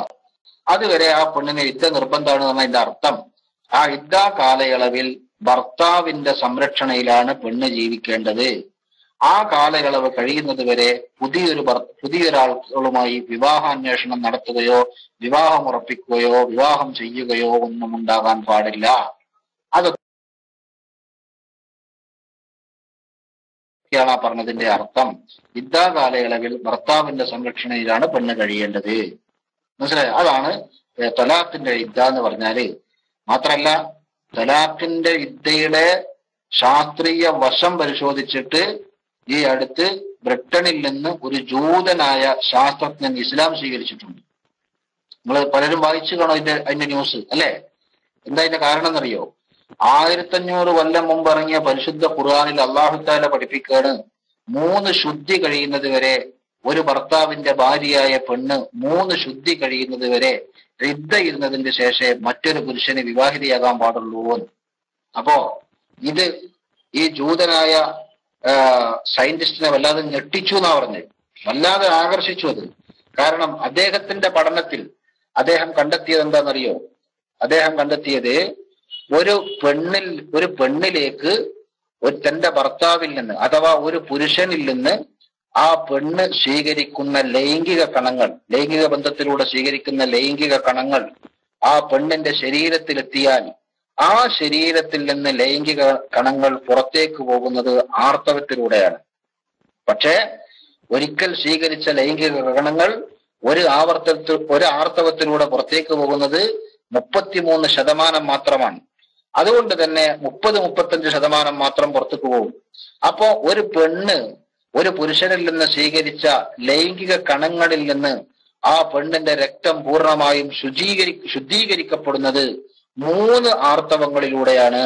അപ്പോ ഒരു പുരുഷനിൽ നിന്ന് വിവാഹമോചിതയായ പെണ്ണ് മറ്റൊരു പുരുഷനെ വിവാഹം കഴിക്കണമെങ്കിൽ 3 ശുദ്ധി കാലയളവ് കാത്തിരിക്കണമെന്ന പരിശുദ്ധ ഖുർആൻ പറഞ്ഞ ആ നിയമം എത്ര കണ്ട് ശാസ്ത്രീയമാണ് എന്നതിൽ അത്ഭുതപ്പെട്ടുകൊണ്ടാണ് പരിശുദ്ധ ഖുർആന്റെ ദൈവികത ബോധ്യപ്പെട്ട് ആ ജൂതനായ ആ ശാസ്ത്രജ്ഞൻ ഇസ്ലാമിലേക്ക് വന്നത് എന്നാണ് അതുമായി ബന്ധപ്പെട്ട പത്രവാർത്തയിൽ അല്ലെങ്കിൽ മറ്റു മീഡിയകളിൽ വന്ന വാർത്തയിൽ നമുക്ക് വായിക്കാൻ കഴിഞ്ഞത്. മനസ്സിലായോ? അത് ഞാൻ അതിന്റെ ശാസ്ത്രീയമായ വശം ഒന്ന് പറഞ്ഞു എന്ന് മാത്രം. ഇന്ന് ദയവ് ചെയ്ത് ആരും റൈസാൻ ചെയ്യരുത്. ഇൻഷാ അല്ലാഹ് ബാക്കി കാര്യങ്ങളൊക്കെ നമുക്ക് അടുത്ത ക്ലാസ്സിൽ പറയാം. ചിലപ്പോ നാളെ സാധിച്ചാൽ ക്ലാസ് ഉണ്ടായി എന്ന് വരും. ഉറപ്പ് ഞാൻ പറയണില്ല. ക്ലാസ് ഉണ്ടാകുകയാണെങ്കിൽ തന്നെ ഉച്ച സമയത്തെ ഉണ്ടാവൂ, 1 മണിക്ക്. മിക്കവാറും ഉണ്ടായില്ല എന്നും വരും. കാരണം ഞാൻ ഇന്നലെ പറഞ്ഞിരുന്നു, പിന്നെ ഞാൻ ഇൻഷാ അല്ലാഹ് അടുത്ത ആഴ്ച ഉംറക്ക് പോവാണ്. അടുത്ത ആഴ്ച എന്ന് പറഞ്ഞാൽ വൈകാതെ അടുത്ത 16-ാം തീയതി. അപ്പോ അതുമായി ബന്ധപ്പെട്ട് കുറച്ച് തിരക്കുകളുണ്ട്. ഇൻഷാ അല്ലാഹ് എന്റെ കൂടെ ഏതാനും സഹയാത്രികരുണ്ട്, എൻ്റെ ഭാര്യയും കൂടെ വരുന്നുണ്ട്. അപ്പോ എല്ലാ കാര്യങ്ങളും വളരെ നന്നാകാനും ഈ ഉംറ മബ്റൂറായി കിട്ടാനും വേണ്ടി എല്ലാവരും ആത്മാർത്ഥമായി തന്നെ ദുആ ചെയ്യണമെന്ന് പ്രത്യേകം ഞാൻ വസിയത്ത് ചെയ്യാണ്. ഇതൊരു വസിയത്തായി കണക്കിലെടുത്തിട്ട് ഇൻഷാ അല്ലാഹ് എല്ലാവരും ദ്വാരക്കുക. ഞാനും ഇൻഷാ അല്ലാഹ് പരിശുദ്ധമായ ഭൂമിയിലെത്തിയാൽ എല്ലാവരും ദുആയിൽ ഉൾപ്പെടുത്തും. അതുകൊണ്ട് നിങ്ങളും നന്നായി ഉംറ മബ്റൂറായി കിട്ടാൻ വേണ്ടി ദുആ ചെയ്യണം എന്ന് പ്രത്യേകം ഓർമ്മപ്പെടുത്തുകയാണ്.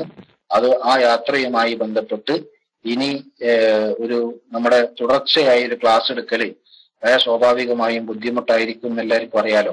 അതുകൊണ്ട് നമ്മുടെ ഫിഖ്ഹ് ക്ലാസ് തുടർച്ചയായി ഇനി ഉണ്ടാകുക ഇൻഷാ അല്ലാഹ് ഞാൻ ആ യാത്ര കഴിഞ്ഞ് വന്നതിന്റെ ശേഷമായിരിക്കും. അതിന്റെ ഇടയ്ക്ക് എപ്പോഴെങ്കിലും സമയം കിട്ടിയാൽ ചിലപ്പോൾ എടുത്തൊന്നും വരും. പിന്നെ വീട്ടില് നെറ്റ് കണക്ഷൻ ഇല്ലാത്തതുകൊണ്ട് വീട്ടിലാകുന്ന സമയത്ത് ക്ലാസ് എടുക്കുക എന്ന് പറഞ്ഞാൽ അത് നടക്കൂല. അതുകൊണ്ട് ഞാൻ വീട്ടിലേക്ക് പോകാൻ വൈകി ഇവിടെ ഉണ്ടാകുകയാണെങ്കിൽ ഇൻഷാ അല്ലാഹ് നാളെയും കൂടി ഉണ്ടാവുള്ളൂ, ഉണ്ടാകുകയാണെങ്കിൽ തന്നെ. അപ്പൊ നാളെയും കൂടി ചിലപ്പോ ഒഴിവുപോലെ ക്ലാസ് എടുത്തു വരാം. അല്ലെങ്കിൽ ഈ തുടർച്ചയുള്ള ക്ലാസ് എന്തായാലും ഇൻഷാ അല്ലാഹ് ഇനി ഉംറക്ക്